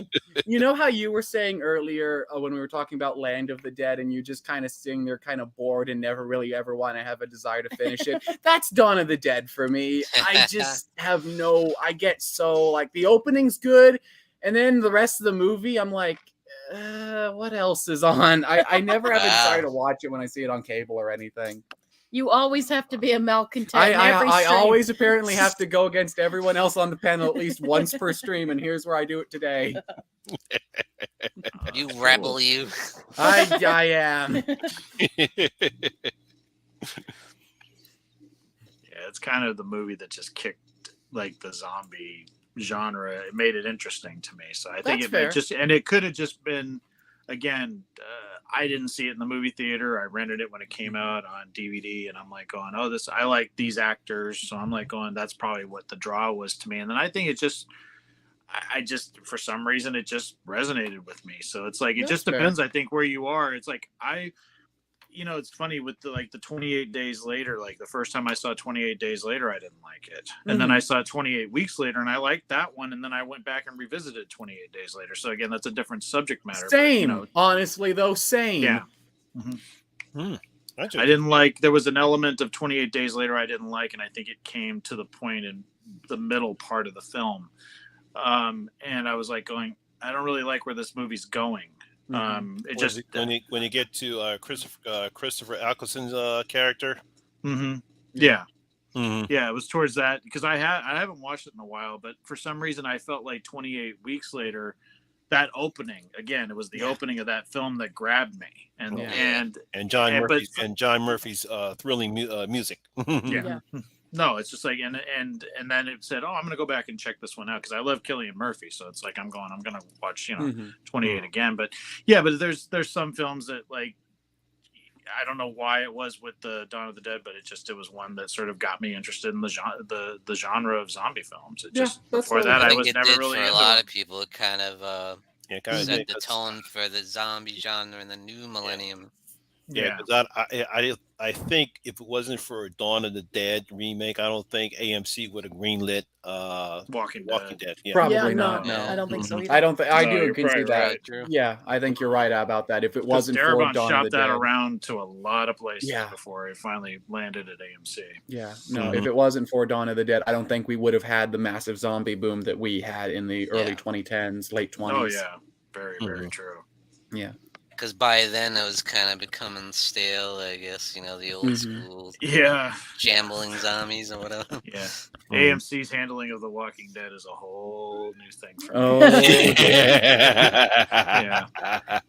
That's a stream in and of itself. Yeah. If you don't want to talk about that, we can get into that. Because I still love the show, but I feel like there's a lot of stuff that happened. Scott Gimple. Yes. Dog him. Yeah. Ask any Walking Dead fan how much they hate Scott Gimple. It's a shame too, because some of those early episodes that he did were good, and it's like, but he just became a puppet of that network, and I'm just that company, and I'm just some of the things that the decisions they made were really bad. I don't. I agree. That's why I stopped watching it. I still watch. I never watch the spinoffs. It's like I still watch the main show. I never had any interest. I've been curious about the spinoff.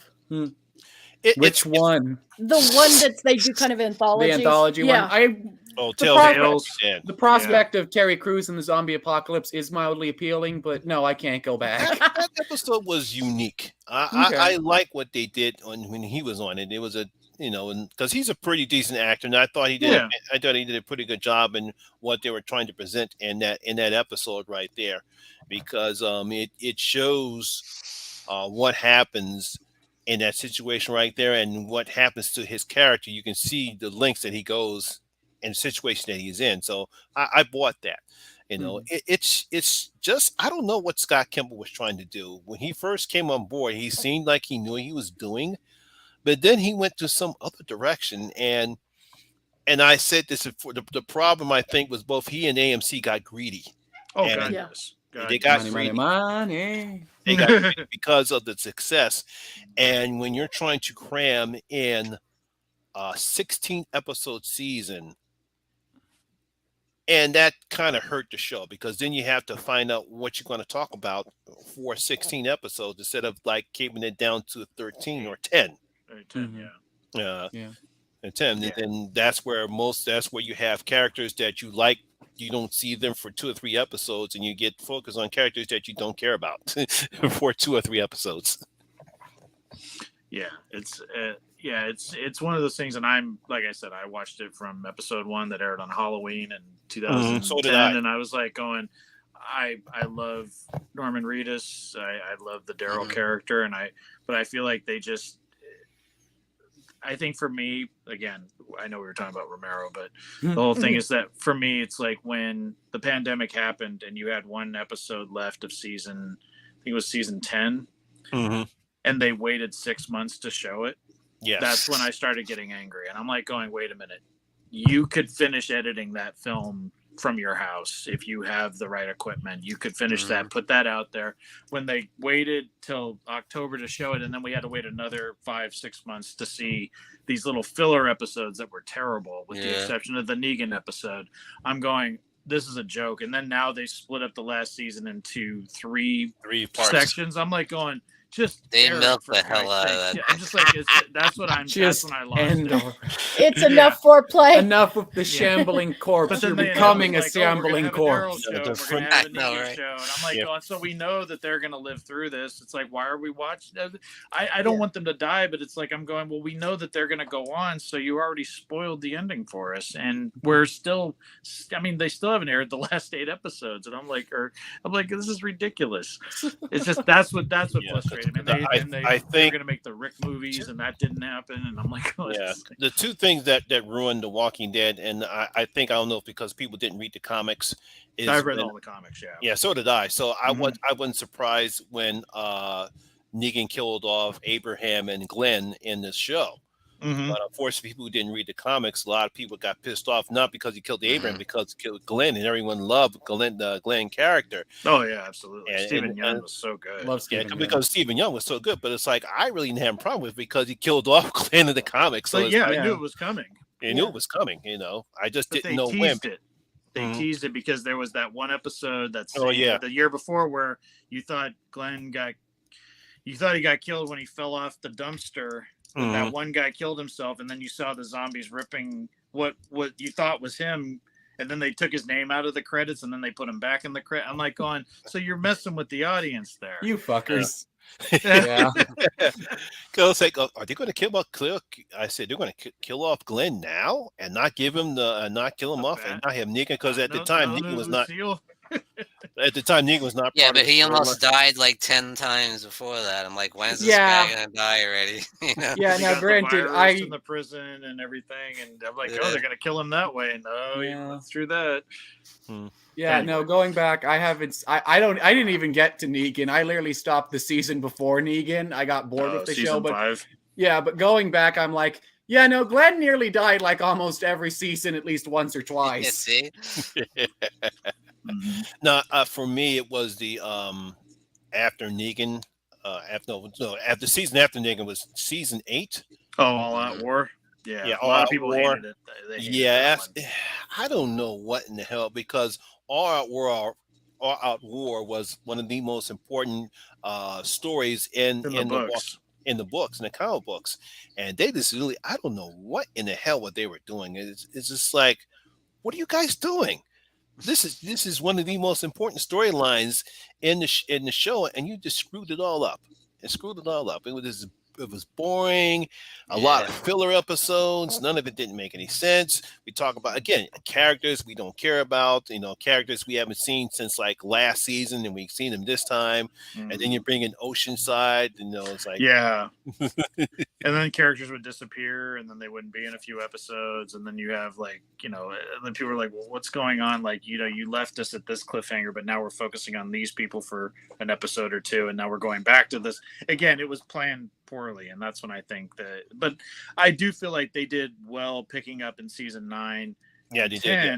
And then, like I said, what finally soured me on the whole thing was that they literally were one episode away from finishing season 10, and they said, nope, we're going to make you wait until October. So they took the entire momentum with the whispers and everything and just said, nope, we're going to make you wait until 6 months from now because we can't finish editing it because of the lockdown. I'm like, that's complete horse shit. No. Like, Bullshit. it's like, and after that, I'm just like going. Then they had those filler episodes that were just silly and didn't really. The only one that was good was the Negan. Was an Negan. Oh, it was so good because then you saw who he was, the connection. It was his Jeffrey Dean Morgan's real wife that played Lucille. That's where the Bat name came from. I mean, that was so good. And I'm like going, they should have just done one episode. Yeah, they kind of stuck mostly with the source material as far as Negan is concerned, because we didn't know much about Negan in the comic books until he finally did a one-off origin story about Negan. So they basically stuck sort of close to the source material when it came to Negan. Yeah, and Jeffrey Dean Morgan's just amazing. Oh yes, yes. Like, he's I love such a Jeffrey good Dean actor. Morgan. I love awesome. Norman Reedus too. I love both of them.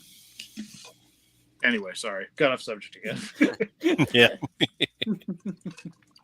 Then of course you have Day of the Dead remake. Everybody now.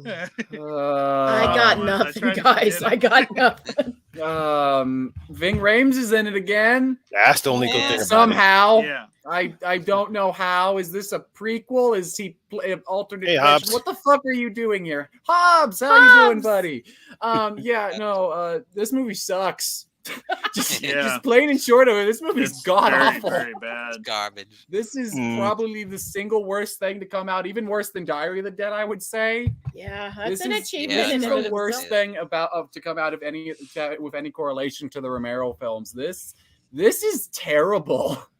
Why? Because it's Well, the Day of the Dead remake.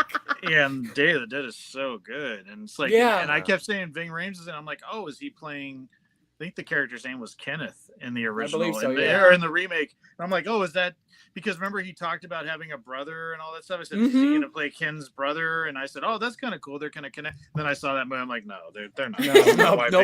Why did Ving even do this movie? Money. Yeah, probably. Yeah. Right. Yeah. I mean, when I first saw it, and I saw Nick Cannon's in this movie. Oh no! Sorry, but like it was just Who the fuck thought we should make Nick Cannon our lead? Who the fuck thought that? He's hip with the kids. Was he? He's hilarious. Sure he is. Chappelle Show reference. Oh god. Oh dear. All right, listen, guys, it's time for me to go. All right, man. He's like Day of the Dead remake was. I'm done. I have lost all will to continue now. And on that note, Yeah. All right, y'all. Yeah, have a good night. Thank Good you. night, Monty. Thanks for joining us, Ben. Bye, Monty. Yeah, good luck on Night, that. Monty. Thank you. This has been a lot of fun. All right. Anyway, let me just end We in lost saying Monty.